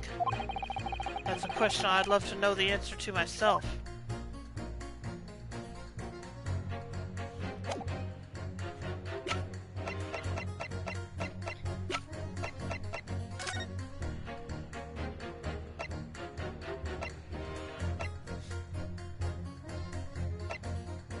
Yep, same shade of green. And we already, even though it's not stated here, we pretty much know who this belongs to already.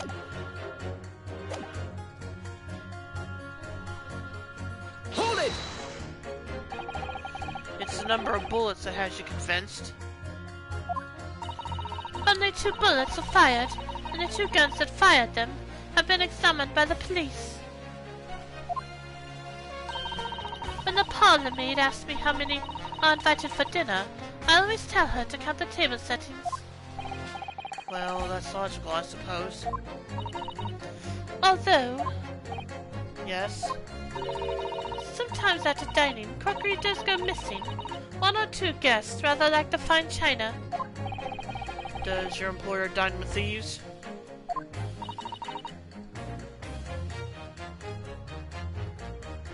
So I suppose, if there was another bullet somewhere of which we were unaware, I'd have to reconsider my position. A 3rd bullet somewhere on the scene? Could that be possible? I'm gonna say it's impossible for now. I need to go through the other people's statements first. Unfortunately, Only 2 bullets were discovered by the police during their investigation. Yes, I know.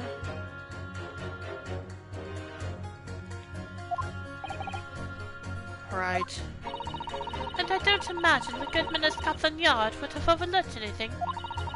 If I missed a bullet while I was cleaning his lordship's office, well, I should receive a sound scolding, I don't doubt. And he should receive a visit from the police, perhaps. It sounds like a crime scene to me.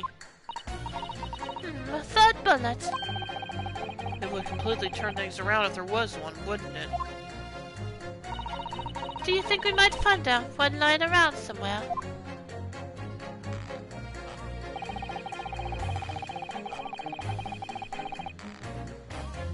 Hold it! So if I've understood correctly, you need 2 pictures, a left one and a slightly different right eye one. A left eye one and a slightly different right eye one. Exactly. Then you can see the scene in 3 dimensions. Like this. So if we have 2 bullets, I don't suppose you can see anything useful with them? I think you'll find that no matter how much you squint, the truth of the situation always looks the same here. The other person who could have shot the victim is that girl in the dock. How can you be so sure of that? Think about it. The Skulkin brothers shot the great detective, didn't they? Yes, that's been mentioned once or twice. Well then, surely it's coming into focus now, isn't it? This is a waste of time.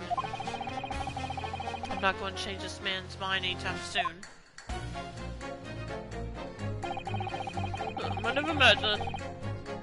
Hold it! Would you please stop muttering about things that have nothing to do with this trial, sir? The defendant's life is on the line here. Well, the thing is, I couldn't really say that it has nothing to do with this trial, to be honest. Huh?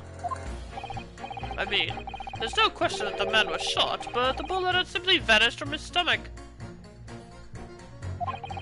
It's quite inexplicable, don't you think?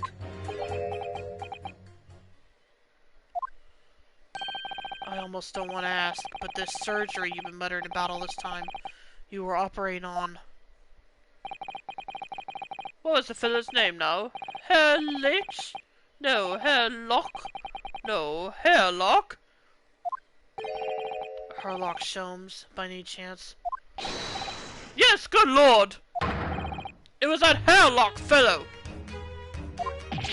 What? You're the surgeon that operated Mr. Sholmes? That's right. Using the very latest anesthesia techniques, I might add. It was a fairly major op, I can tell you. This is crazy. Let me see. The fellow was brought in not long after midnight, if I remember correctly. They said he'd been shot by some criminal or other, so I opened him up like a shot. But the funny thing is, I went over his insides with a fine-tooth comb and couldn't find the bullet anywhere. So I'm afraid I had to throw up my hands and just stitch the fellow back up. I hate to state the obvious, but Yes? surely that's because the bullet is still at the scene of the shooting. Our counsel for the defense is correct. It's as clearly shown in this photographic print. The bullet that the Skulkin brothers fired at Mr. Sholmes hit him in the stomach region, then exited his body and lodged into the shop wall where the calendar was hanging by the door. I think you'll find it's really quite simple if you just consider the problem 3-dimensionally. Ha! Who do you think I am, son? Well, juror number 4 is about the best I can do. As soon as I saw the wound to the man's stomach, I flipped him over. Like a pancake. Are you saying that you checked his back? Of course I did, and there wasn't a trace of injury. No sign that the bullet had left the body at all. What? That's the point! The only logical conclusion was that the bullet was still somewhere in the man's innards. Which is exactly why I set about slicing him up. And I'm still none the wiser even now. How many times do I have to say it? Can somebody please explain how it happened? Can somebody please solve the mystery? It's almost as much of a mystery as how this jury was put together.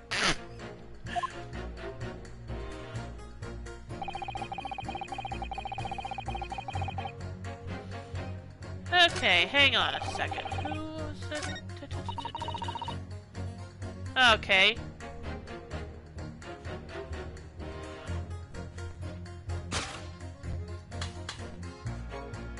Objection!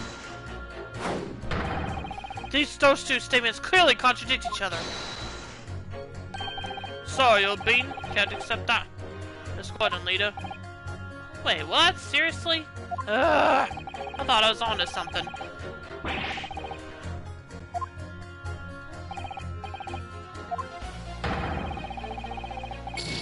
Fine.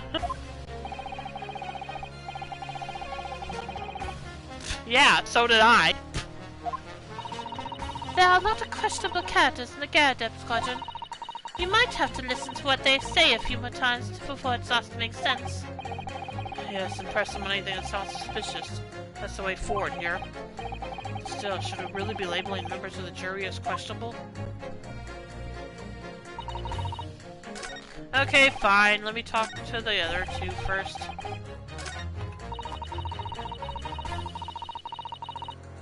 Hold it! What do you mean you're in for a busy day? For God's sake, stop! Do excuse me, stop! I am a communications officer, stop! A communications officer? Does that have something to do with sending telegrams? Everything from personal messages written by members of the public to the latest news in the capital. I convert all the messages into Morse code and tap it out to the entire world electronically. To the entire world? Thousands of miles of cable under the sea. Stop! Worldwide communication network. Stop! Information transmitted to and from all corners of the globe. Stop! Yes. She was getting equally worked up about radio waves or like before, wasn't she? I specialize in communicating information from government departments and newspaper offices. I see. I'm sure I shall have to wire the newspaper reports of today's guilty verdict later. So, no sleep for me tonight, I imagine. Let's just finish the trial first, shall we?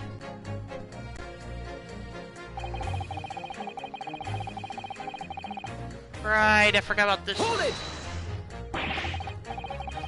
I thought you were just a tourist.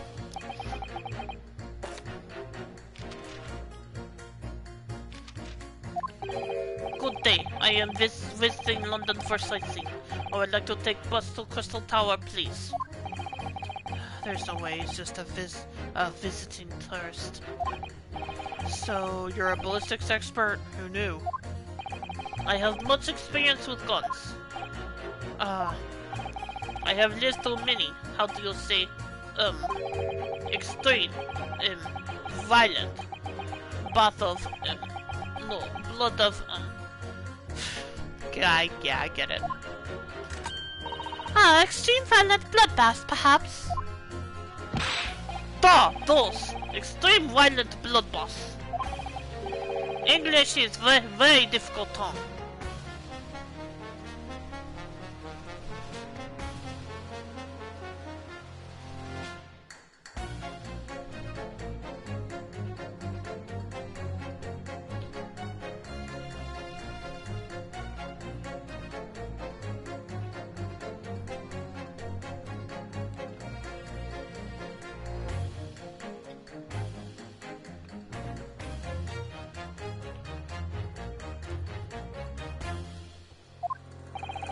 Considering the sort of people you associate with, I'm surprised you still have a tongue.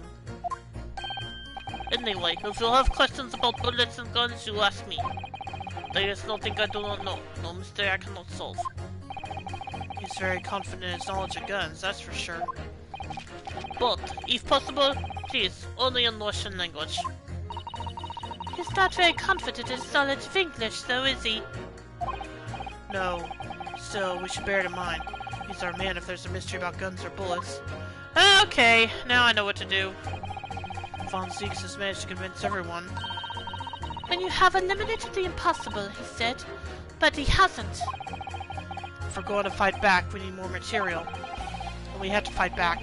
We have to turn this trial around again.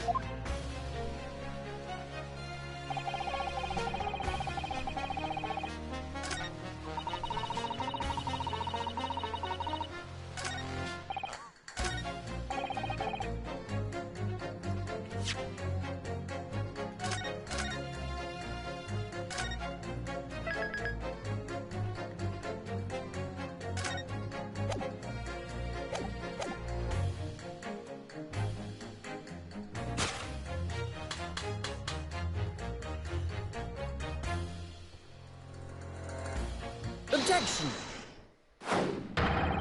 Those two statements clearly contradict the idea that all I do is pit jurors against each other. I suppose so. Oh, a ballistics expert. Pitting. P-I-T-T. On the night in question, Mr. Sholmes was shot by one of the Skulkin brothers. But since there was no sign of an exit wound on his back, we must assume the bullet didn't pass through him. However, no bullet was found lodged in Mr. Sholmes' body either. Furthermore, a bullet was found lodged in the wall of the shop where Mr. Sholmes was shot.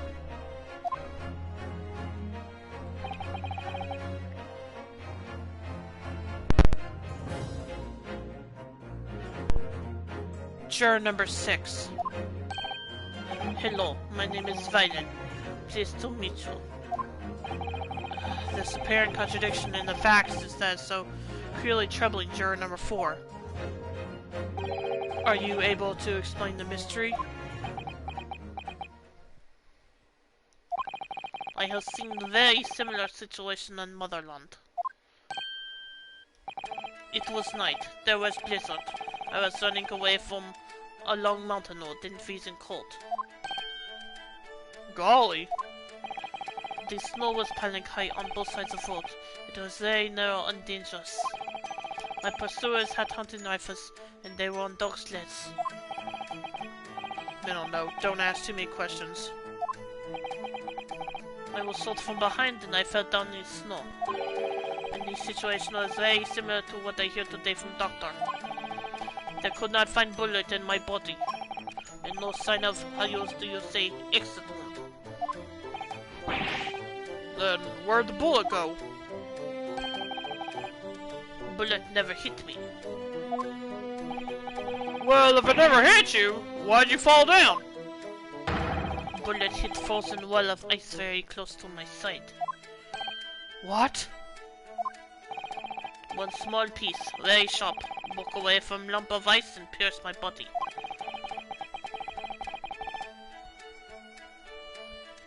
It made deep wound that looks just like bullet wound. Good gracious! Of course, piece of ice quickly melted inside me. And that is solution to mystery of disappearing bullet. Well, I'm not sure that applies to Herlock's case, though.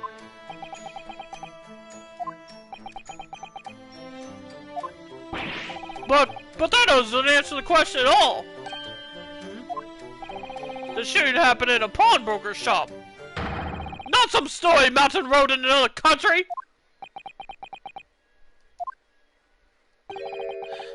Just an idea, but we might not be looking at exactly the same scenario here. Bruno, where exactly was Hurley shot again? Well, according to the report, in his stomach. Sort of around this area, I think. Well, that's precisely where he always wears a little pouch on his belt. A pouch? Actually, I might have noticed something like that. Yes, a pouch. It's where he keeps his 3 glass vials of very dangerous chemicals that he uses in his investigations. What? Really? Doctor, where is the pouch Mr. Sholmes is wearing? Well... The fellow had nothing like that on his person when he arrived at the hospital, as far as I remember. If I may. Lord Von Zieks? While I realize it is forbidden for the prosecution to interject during a summation examination, I should inform the defense that I have the pouch in question in the antechamber outside the courtroom. Sorry? As I understand it, when the police arrived on the scene and found Mr. Sholmes injured, they removed the pouch in order to assess the wound. Ah, thank goodness. I thought I was getting forgetful for a moment. Since then, it has been in my safekeeping, along with all other evidence relating to the case. I can personally vouch for the fact that it has not been touched since the incident occurred. Very well. While extremely conventional during a summation examination, I must demand the prosecution presents the item in question with all speed. Bring forth Mr. Herlock Sholmes' pouch! I see. So this is the pouch worn by Mr. Sholmes on the night in question, is it? Look at that! One of the files is broken and the leather around it is scorched black. It's almost as if the file exploded. Exploded? So that night, the bullet from the Skulkin brothers' gun struck Mr. Sholmes' pouch. And it was a glass file exploded that caused the fellow's injury. This bullet did not penetrate the victim, but was deflected into Waller's shop.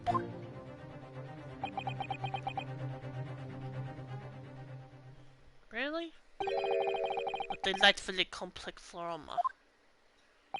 Well, it would appear one mystery has been solved at least. Though it has no bearing on the truth of this case. The Bungling and Burgling brothers shot the detective, and the accused shot the pawnbroker.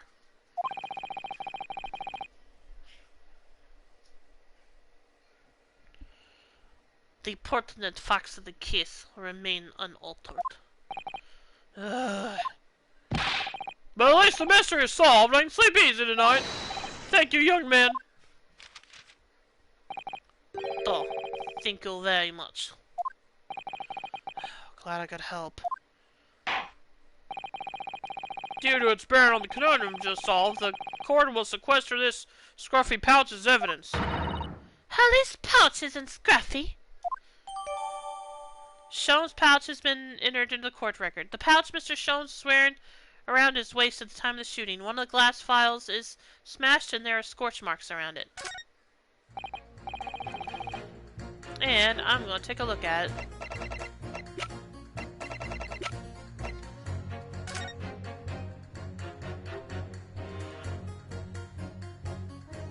Hello, what have we here? This file has been smashed to pieces. Presumably, this is where the bullet struck. As soon as the bullet hit the chemical in the file, there would have been a really big explosion. Big explosion? Well, Holly's potions and chemicals are amazingly useful for the investigation work he does. But they're also quite tricky to handle. Safely, at least. They're very dangerous. Oh. I'm sure that when this file broke, the chemical inside would have ignited. Note to self, always walk on the right side of Sholmes in the future. The left is the danger zone. Ah, come on. No, there's something... I know I saw something else there. Hang on a minute. Okay, nope, it's the same thing. Darn it. Well, I thought I might have been onto something there.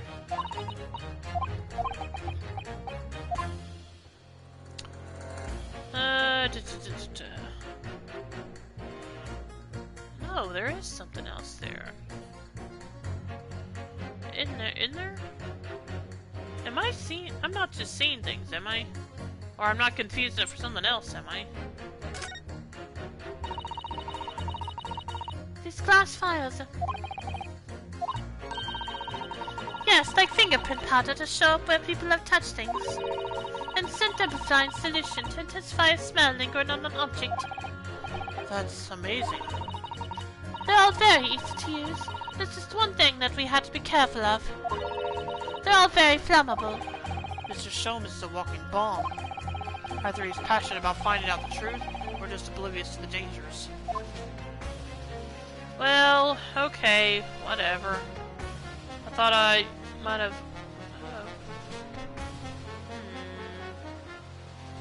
Oh, okay, wait a minute.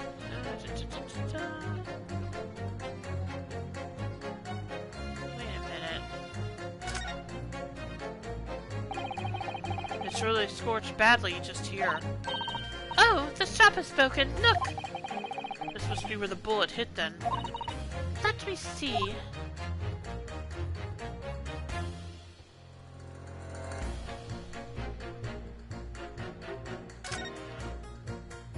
There we go! Now I knew I wasn't seeing things.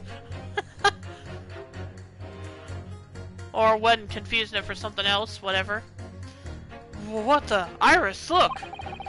Behind where the broken file was. Do you see it? Ah! That's... the Skulkin Brothers' bullet! What a stroke of luck that it hits his pouch.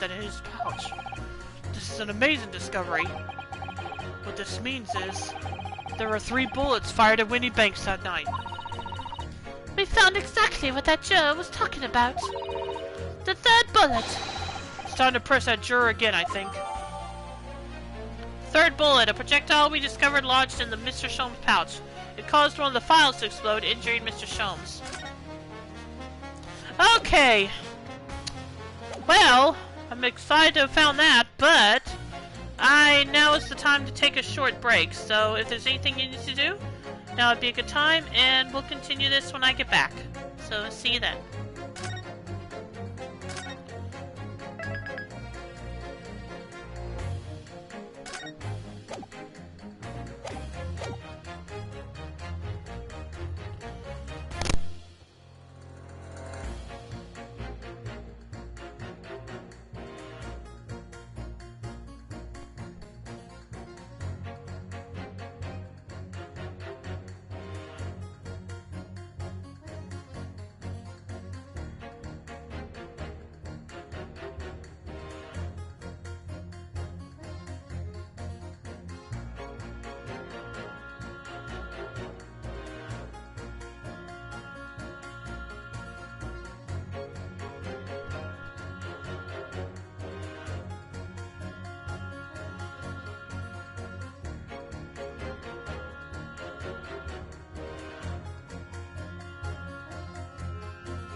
Okay, I'm back, and to answer your question, Soup, quite a bit is going on.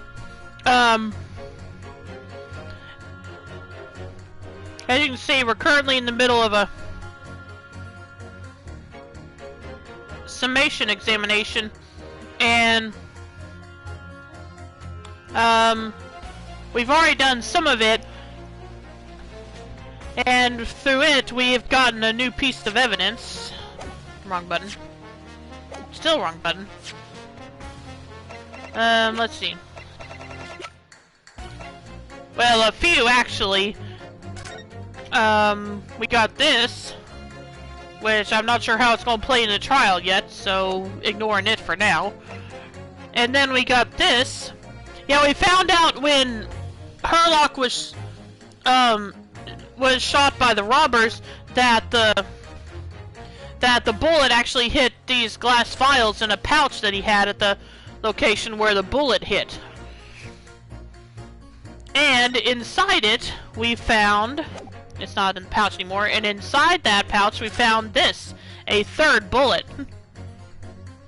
And we are about to present this to one of the jurors' statements.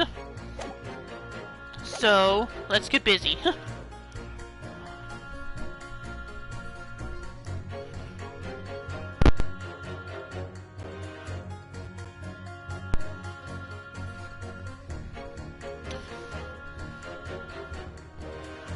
Also, if you want to link a picture of that belt for Soup to see, Dragoon, you have permission.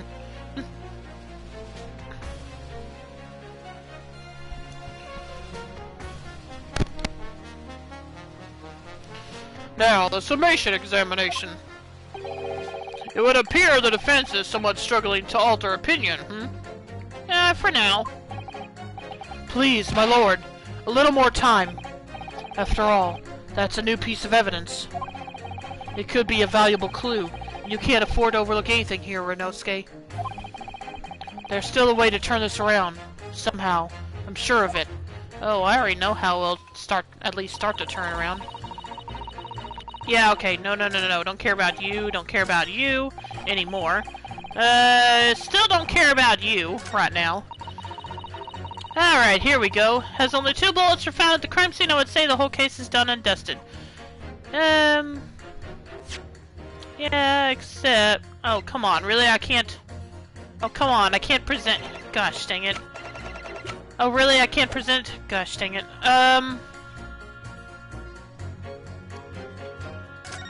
Okay, hang on a minute. Now the mystery of where that bullet ended up has been solved, I feel much better. The accused... I am ballistic... Press the prompt will come up. Oh, okay. Thanks.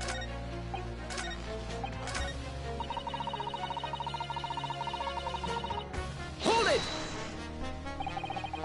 If it's the number of bullets that has you convinced. Oh yeah, I already pressed this once, and yeah, I forgot about this. So thanks for saying something, Soup.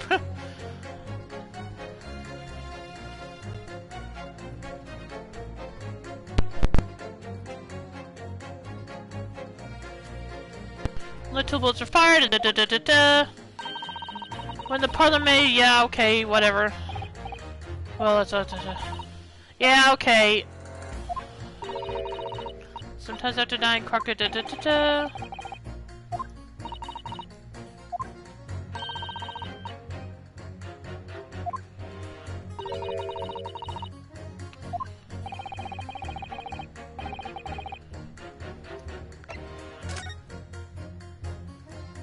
Yeah, I actually did this earlier. I just forgot about this option that I did say that's impossible to at the time because, yeah, it was.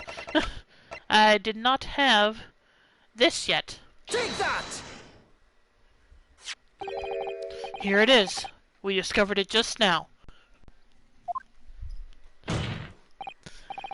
Yes, on the night in question in Windybait's pawnbrokery, another bullet was fired. Hold it! What is this new trickery, you Nipponese conjure? Okay. Gonna ask again. I guess, I don't know if you were here at the time when I asked you, but... Is this thing about... Japanese being conjurers, tricksters, yada yada yada. Does that actually have a basis in how Westerners used to think of Japanese during the time this takes place? I laughed when he objected to the idea that he only pits against each other. Yeah, I guess that was worth getting another strike. Though I do have to be extra careful now.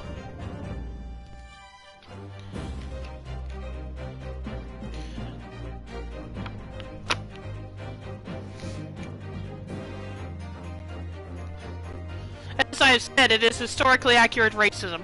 So that is actually a stereotype or belief that that they had about the Japanese back then. That's all I wanted to know.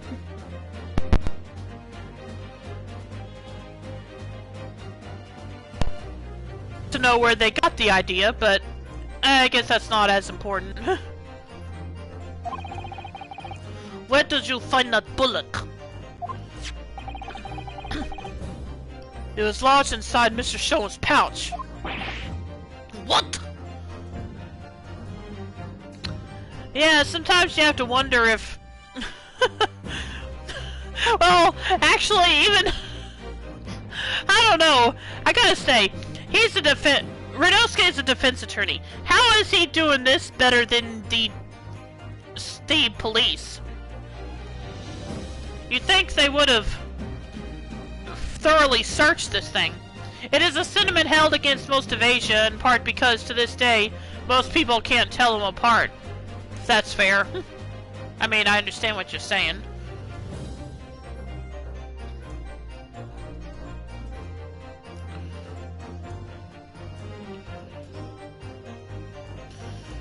But I still have to wonder where the idea even came from.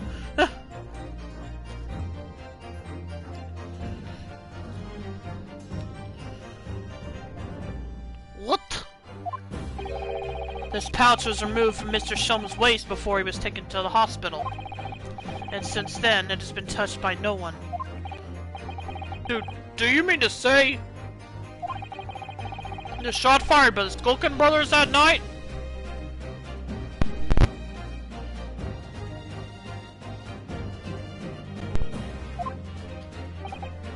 Yes, as your lordship has surmised, it hit this pouch. But that makes no sense whatsoever!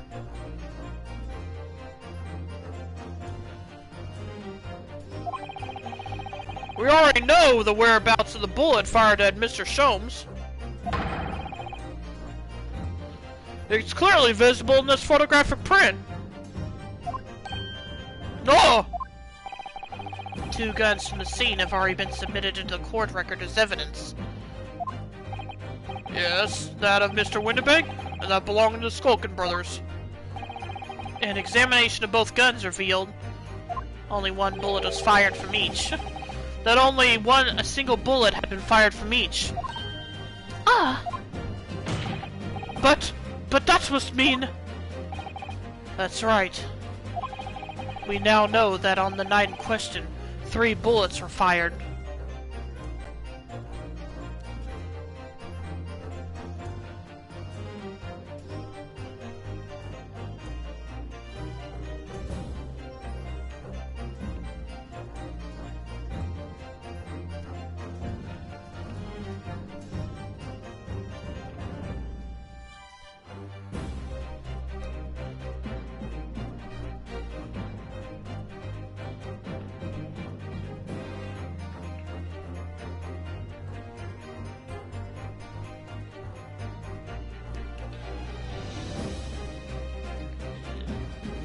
Sorry, I just checked the weather for this area and it looks like we have 4 days in a row coming up with a high of 102 Fahrenheit.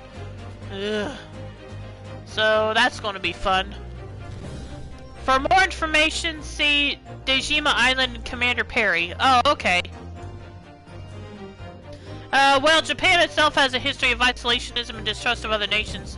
It likely gave the impression they have something to hide.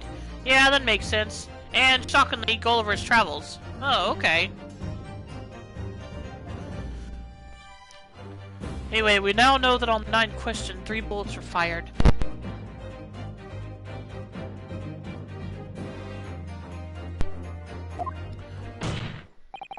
However, only 2 bullets were fired from the guns recovered from the crime scene. And until that incontrovertible inconsistency is somehow explained, we cannot and must not pass judgment.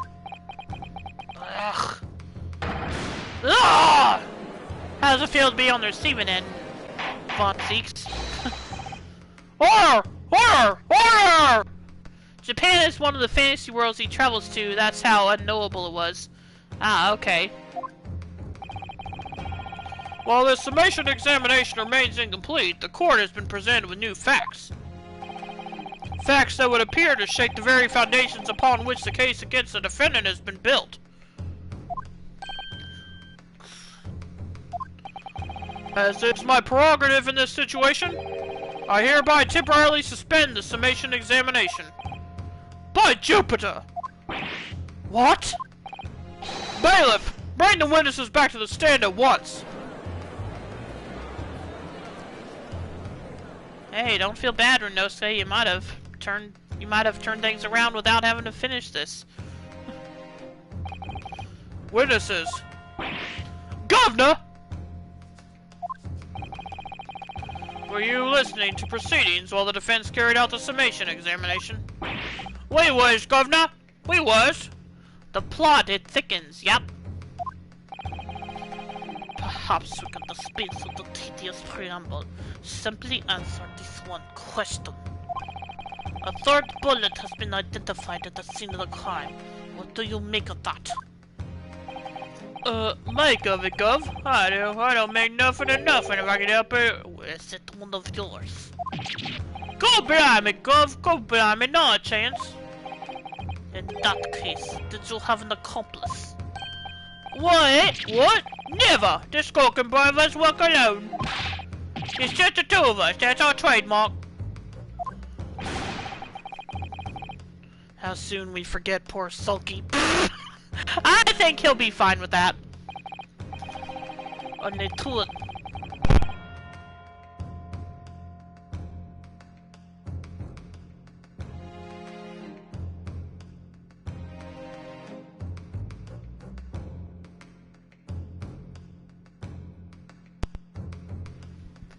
Just a moment.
Okay, sorry about that. Had to give my dog some treats real quick. Only 2 of the bullets from the crime scene originated from the firearms we have in evidence. The 3rd bullet was fired from another gun. Where is it? Let me that's an age scratcher.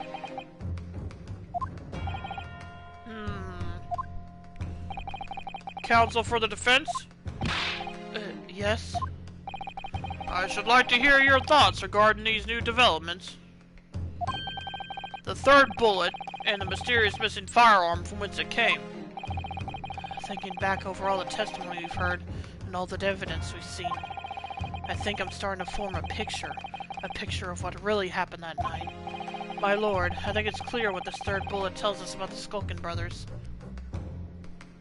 They had a secret I think they had a secret accomplice. Probably better save just to be safe, because this is my last chance.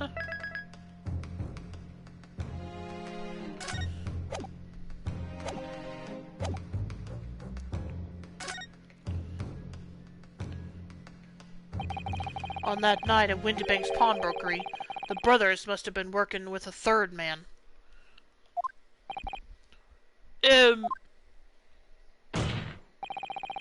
The witnesses are clearly doing their best to cover up the existence of this accomplice. But the evidence all points to the fact that there was someone else present. Someone carrying a gun. Objection! Okay, what objection you have now?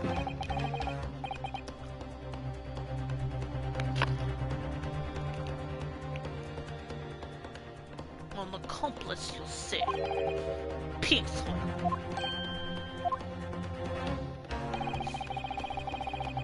These protracted proceedings have already forced us to endure 2 summation examinations. Yet in all that time, there has not been a murmur of a 3rd man. Actually there has. If this apparently like being exist. The court must be shown hard evidence. Without it, this fantasy will be crushed. The prosecution demands answers on 2 counts. Firstly, proof, evidence, that this accomplice was ever at the scene of the crime. And secondly... Who do you think it is? Is he in the... Let me see if he's in the... Him!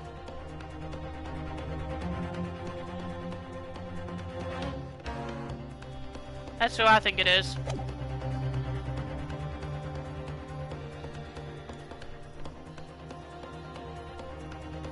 The identity of the spurious character. Although the former is going to be harder to answer. Let's see. What ties him to it? Well, the fact that he came in to the pawnbrokery on a previous day wanting the item that Gina came to pick up. And the fact that it belonged to McGilded. And he seemed to... I guess he was someone that worked for him. He had some connection to him anyway. The Skulkins are lying, I know that. But how can I ascertain the identity of the person they're hiding? Is there anything else? Like what? Because as I said, I don't know how I'm going to prove it.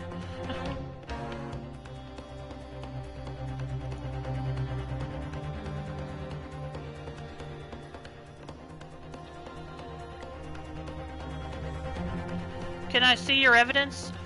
Oh, yeah, sure. Oh, wait. Let me look at this real quick. Victim found after a stab wound to the abdomen. Conviction was assured with 3 eyewitness testimonies. However, a surprise 4th witness testimony resulted in acquittal due to insufficient evidence. Well, okay, there's nothing there. Okay, go ahead and look. I'm sorry.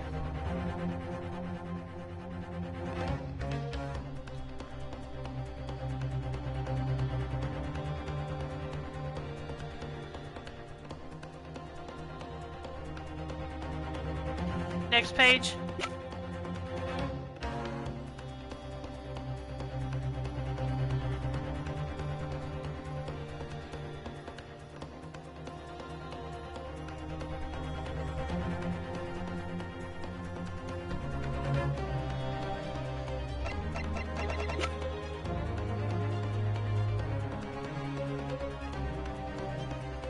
By the way, yes, I did examine the music box disc also.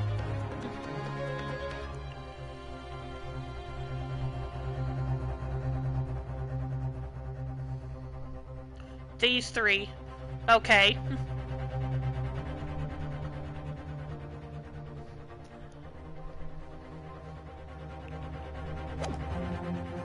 How could I ascertain the identity of the person they're hiding?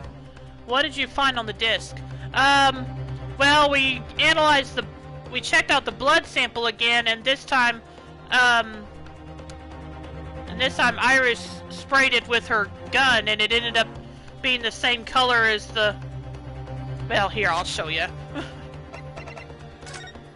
It ended up being the same color as this sample.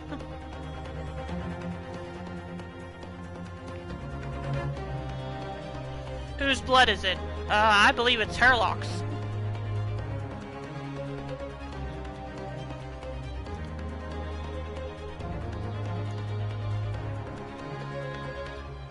Actually, maybe not. Now that I stopped to think about it.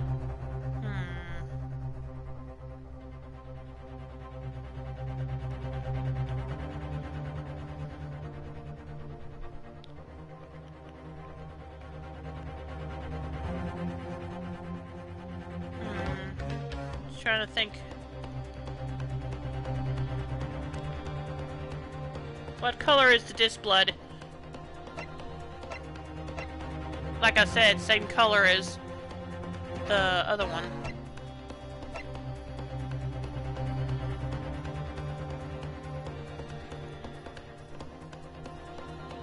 They're both green.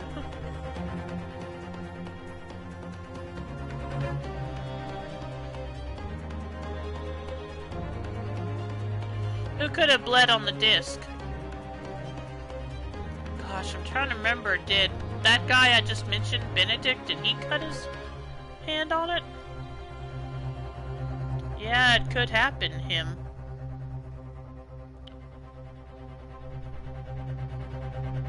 Because if memory serves me right, of course this has been a while, but if memory serves me right, when he did accidentally cut himself on those things, I think when Gina tried to grab it from him, or when someone grabbed it from him. If you are correct, the blood ties him to the scene. Yep.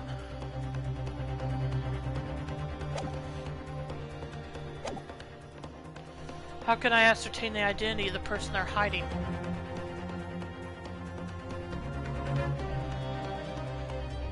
Oh. Well, Counsel? I'm supposed to prove the existence of this accomplice and reveal the person's identity even. In response to the prosecution's demands, my lord, the defense is...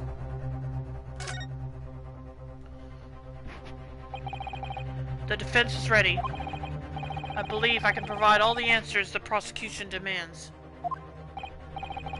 So, my nipples friend, despite the swimming eyes, you seem to think you have something to say. These promises will be interesting. YOLO? What does that mean in this case?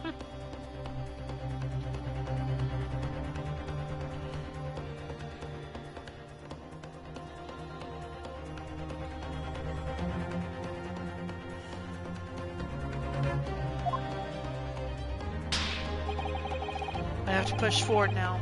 There's no other option. Dive in and take your guess. Okay. I need to use every piece of evidence, single piece of evidence available to me, if it'll make a difference. In that case, Counsel, I would ask you to present the evidence without delay. On the night in question, and the moments leading up to the death of the victim, what proof have you that there was a third intruder at the scene of the present at the scene.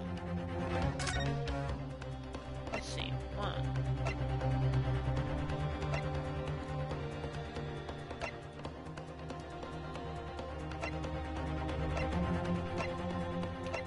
I can't decide if I should go with the disc or this. Probably the disc. Well, I gotta present the portfolio itself first. I would think. Okay, I can save here. Should I, or should I just take the plunge?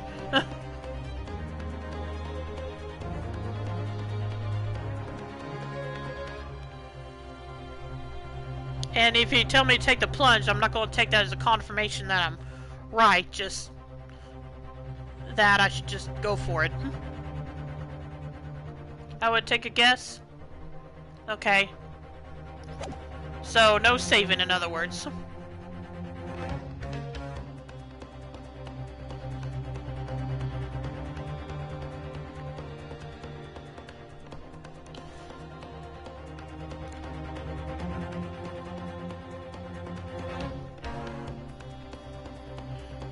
Like I said, this is my last chance, so if I mess up here, well, I'll have to continue for my last save, which really wasn't that long ago, so... Alright, let's do it. Take that! The evidence is right here, in this portfolio. By Jove, the portfolio again, is it? Do you expect the court to rifle through your papers itself? Be more specific.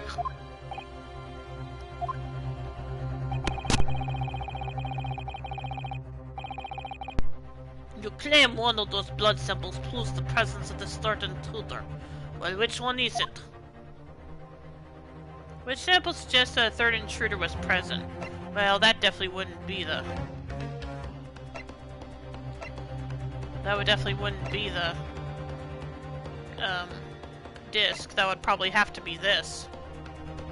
Take that! What am I looking at here?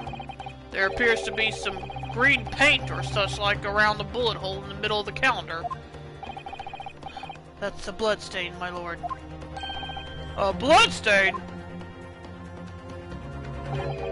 Clean blood. Curious, even for you. Yeah, maybe we should have explained about Iris' invention before now. Oh well. Is the court to understand that the intruder was some unhuman creature? It's something developed by Mr. Harlock Sholmes. By the great detective!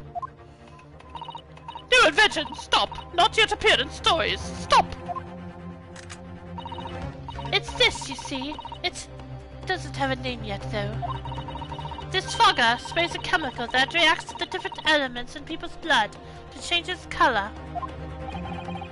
Different elements of people's blood? Yes, everyone's blood is slightly different, you see, because it's made up of different elements. So, by seeing what color it changes to, you can tell in a flash whose blood it is. Oh, that brings a whole new dimension to looking at blood. Talk of blood in courtroom. Stop! Very exciting! Stop! As an example, this one shows the blood of the victim, Mr. Windybank. Ah, a striking blue. Yes, so you see, the green color of this bloodstain on the calendar shows that somebody else was shot in the main part of the shop. Now hold fire there, young man! Could be from some unrelated incident, couldn't it? No, it's not unrelated.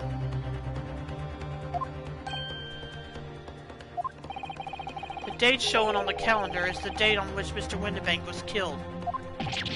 By golly! Yeah, how did he not notice that? Therefore, we can assume that whoever was shot on the same day. Then, whose blood is it? Well, the Skulkin brothers in the stand don't appear to be suffering from any gunshot injuries. Which means it must be the blood of somebody else. The third intruder, in fact. Objection! Whose identity the court is still waiting to hear? You can't delay this any longer, my learned friend. Who is this alleged third intruder? Take that! The man's name is Edgar Benedict. Edgar Benedict? What on earth are you talking about, Council? Yeah, I know, it's a stupid name. What do you want from us? Even for this game. He paid a visit to Wendy Plank's pawnbrokery on the afternoon before the incident took place. When the accused attempted to deceive the pawnbroker into releasing this article into her possession. That's right. The man identified by the defense, Mr. Eggert Benedict, then attempted to take the article from the defendant by force.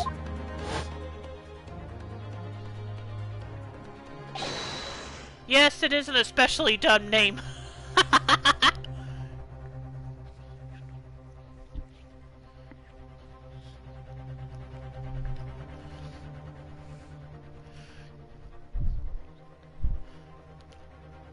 Broker. Yes, sir. I believe this filthy pocket thief has just redeemed an article from you, no? Yes, the article in question belongs to me. I demand for it to be returned at once. No, that's a lie. What are you trying to pull? Give me back my overcoat, you wastrel, and needless to say, any music box this too.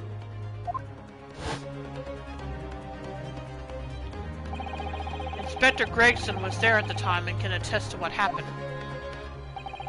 In the end, it was the inspector himself who took the disc.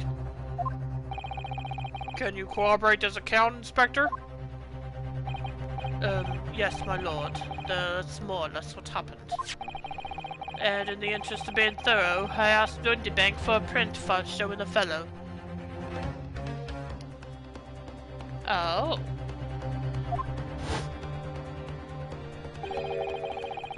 Taken from one of his red-handed recorder gumminses. Yes, that's him talking to Mr. Windybank that morning. And you claim this man is the brother's accomplice. Well, Mr. and Mr. Gosh dang it! I keep almost saying Mr. and Mrs. I mean, as I said before, you usually don't see someone say Mr. and Mr.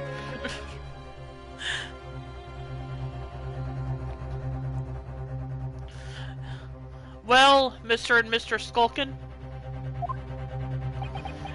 Actually, the first time I did say Mr. and Mrs.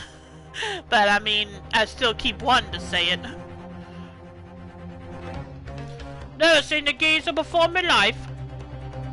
Geezer? I think he'd be insulted by that. How old is he again? Well, okay, we don't know how old he is, but he can't be that old.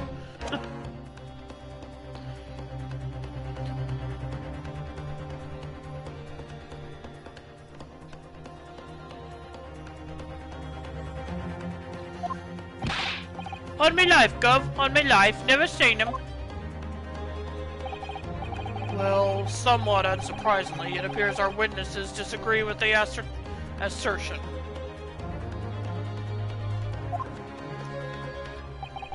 I'm sure your lordship recalls my learned Nipponese friend's actual assertion, which was that he could prove the identity of the alleged accomplice. Yes, and I can. Then show us the evidence! I agree. We must see proof that the clean-cut gentleman in the photograph is the filthy criminal you say he is.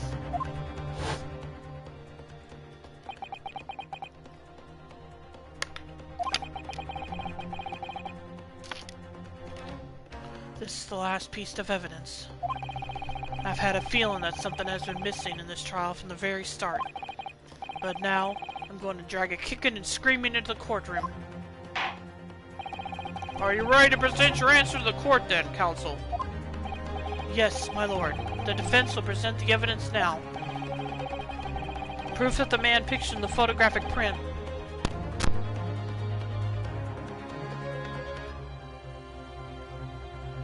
Proof that the man pictured in this photographic print was in fact the person struck by the third bullet.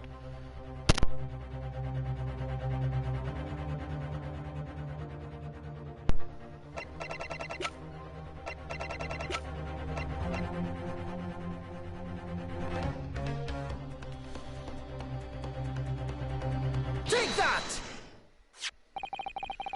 As I mentioned before, on the afternoon of the day in question, the defendant attempted, deceitfully, admittedly, to reclaim this disc from Windybanks.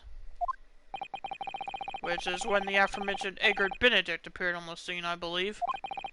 This man then attempted to purloin the article from the defendant's possession, no? That's correct, my lord. I myself was present at the time. It was following this that a minor incident occurred.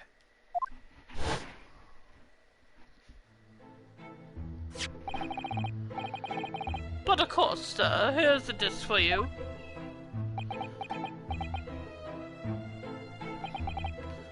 Very well. Then I shall bid you farewell. Say goodbye to style. Wait a minute. That disc is mine. Oh! What do you think you're doing, you little trump? You've drawn blood, you filthy animal!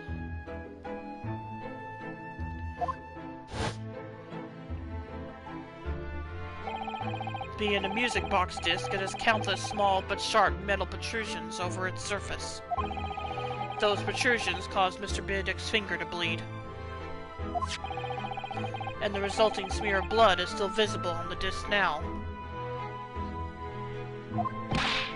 Goodness, a bloodstain, is it? My assistant and I have just analyzed the bloodstain here in this very courtroom. Using my trusty Fogger gun. Yes, and we added the results to this portfolio. I say! It's green! Oh, it's green! Trying to remember who number 5 was. It's exactly the same color as the blood around the calendar!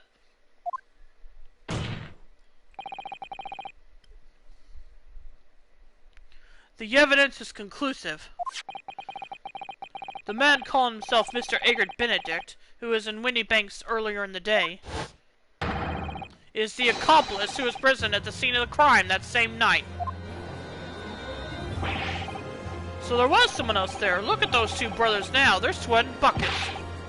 Oi, who are you talking about? It's boiling in here. My lord, it is the opinion of the defense that Mr. Egbert Benedict should be summoned to the courtroom to testify.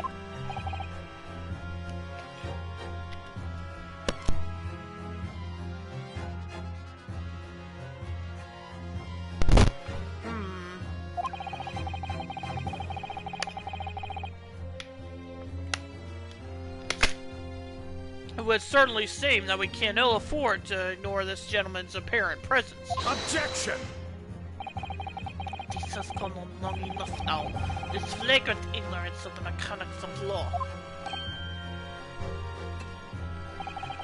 Sherlock Holmes, you say? Yes, I've heard the name. The protagonist in a series of short stories for the vulgar classes. A god of detection or some such. And now you employ chemical substances devised by this fantastical persona in the highest court in the land. Do you expect us to take you seriously? The samples made by this plaything are not fit to be called evidence. So the bloodstain turned a shade of green. What of it? Here's to you successfully proving that no other blood in the world would turn the same color. Well... And play, do not even think of suggesting that we should take Mr. Sholmes' word for it. Ugh. Is he right? Is Mr. Soames concoction? I don't know. I mean, he is a great detective. What are you talking about? We can't let him get away with that. I knew it would come to this. Source, dude, trust me. Pretty much. Of course, Mr. Soames' invention isn't going to be recognized by any official body. But, what other choice did I have? I'm just remembering what Father Christmas over there said before. Father Christmas? Is she talking about the judge? About how he was temporarily suspending the summation examination. One of the weird cases where the logical response to unverified evidence occurs. Yeah, true. Ah. In other words, the examination isn't over yet, is it? Good grief! What did you just say, young girl? And in a summation examination, the decision as to whether or not the trial continues is in the hands of the 6 jurors, isn't it? So, the way I see it, it doesn't matter what certain other people think of Hurley's invention. At least, not for now. Yes, she's right. Young lady, you have quite the devious mind. It really just comes down to one thing.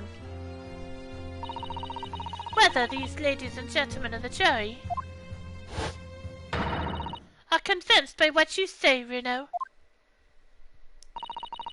Is that about right, would you say? Or did I misunderstand something? Unbelievable. Mr. Stone's partner is a force to be reckoned with. Iris Wilson, sharpshooter. After that shrewd preface of the situation from an entirely unexpected source, it must be acknowledged that the previous summation examination has yet to reach its conclusion. This is absurd. Ladies and gentlemen of the jury, the court now looks to you for your final leanings in this matter. As proud citizens of Her Majesty's Britain, I'm sure you will come to fair and just conclusions. So then, state your final decisions in turn, please. Not guilty. Not guilty. Not guilty. Guilty. Oh. Guilty. Not guilty. Oh, okay. Thought it was going to be half 50-50. Incidentally, some people pronounce Ryu as Ru, so Runo is not technically incorrect. Yeah, it makes sense. 2 called guilty and 4 called not guilty. Such is the outcome of the summation examination. Objection! Now what? My lord, with all due respect, this is an outrage! The prosecution refuses to accept this decision. On what grounds? If these jurors are persuaded by some half-baked concoction devised by a pretender to real police work, then they are too ignorant to be trusted with the judgment of anyone's guilt. I'm sorry, Lord Von Zeeks, but the outcome of the summation examination cannot be ignored. This trial will continue. Ugh. Ugh.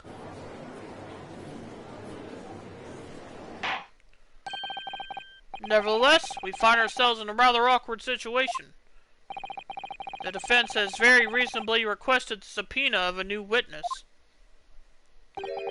But sadly, I fear that will be impossible. What? The name the gentleman gave for himself, Egbert Benedict, is quite clearly false. Of course it is. Ugh. Renosuke cites the case of your feelings versus tough shed, and the trial continues on President. I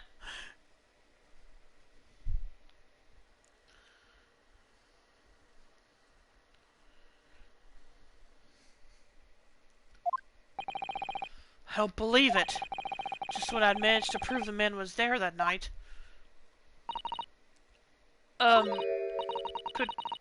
Could I say something? Who? Who is that, please? Who spoke? Oh, okay. It was me, my lord. Juror number 5? So yeah, you called the name being too weird. Yep.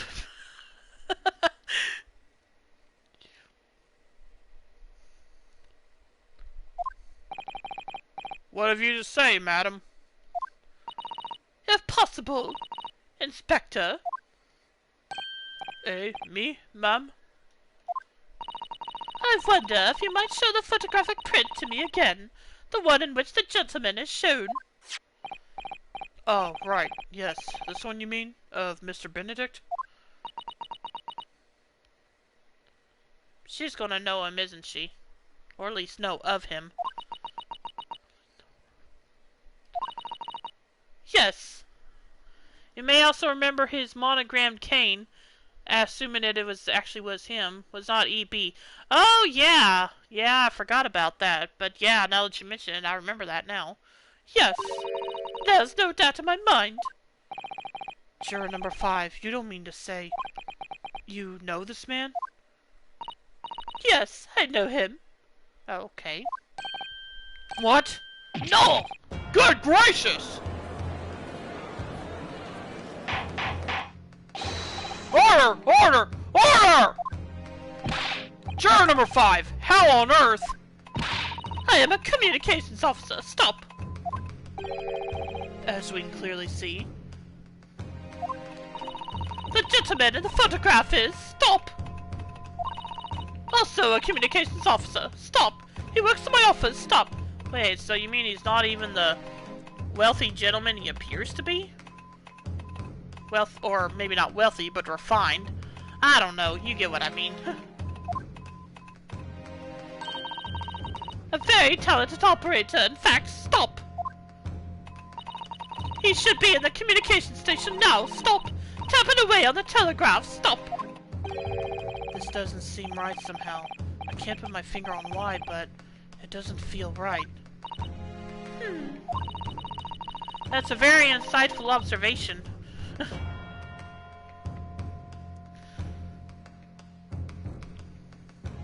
I suppose we all imagined the accomplice would be some sort of hardened criminal. It's a bit unexpected to find out that he has a respectable job by day, whatever he gets up to at night. Yes, I suppose that's it. I suppose that's why I felt something was wrong. If the gentleman is at London's communication station, we should be able to subpoena him within the hour. Lord Von Zeeks, if you please. Yes, my lord. Make the necessary arrangements with all haste. I told you that you would not forget this guy anytime soon. Yep. You did indeed, Ring. As your lordship bids. The court will recess for 1 hour. When the new witness arrives, we shall reconvene to hear the gentleman's testimony. Yes, Reen in fact did say that. Yep. Inspector Gregson? Yes, my lord. I should like to hear from you specifically about events at the pawnbrokery on the day in question. Come to my chambers during the recess. Yes, sir, my lord. Very well. Court is adjourned until 1:40 p.m.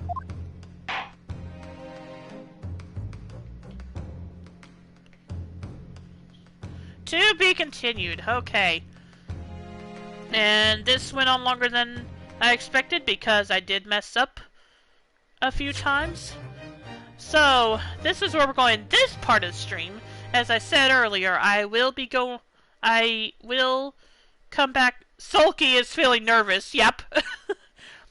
I will be back shortly. I mostly just need to go grab me another bottle of water. And when I get back, I will be going over the trailers that were shown at the Summers Games Fest today, and giving my reactions to them. So, as I said, I will be back in a very short time. I just need to go grab another bottle of water. So, if you'll stick around, I'll be back shortly.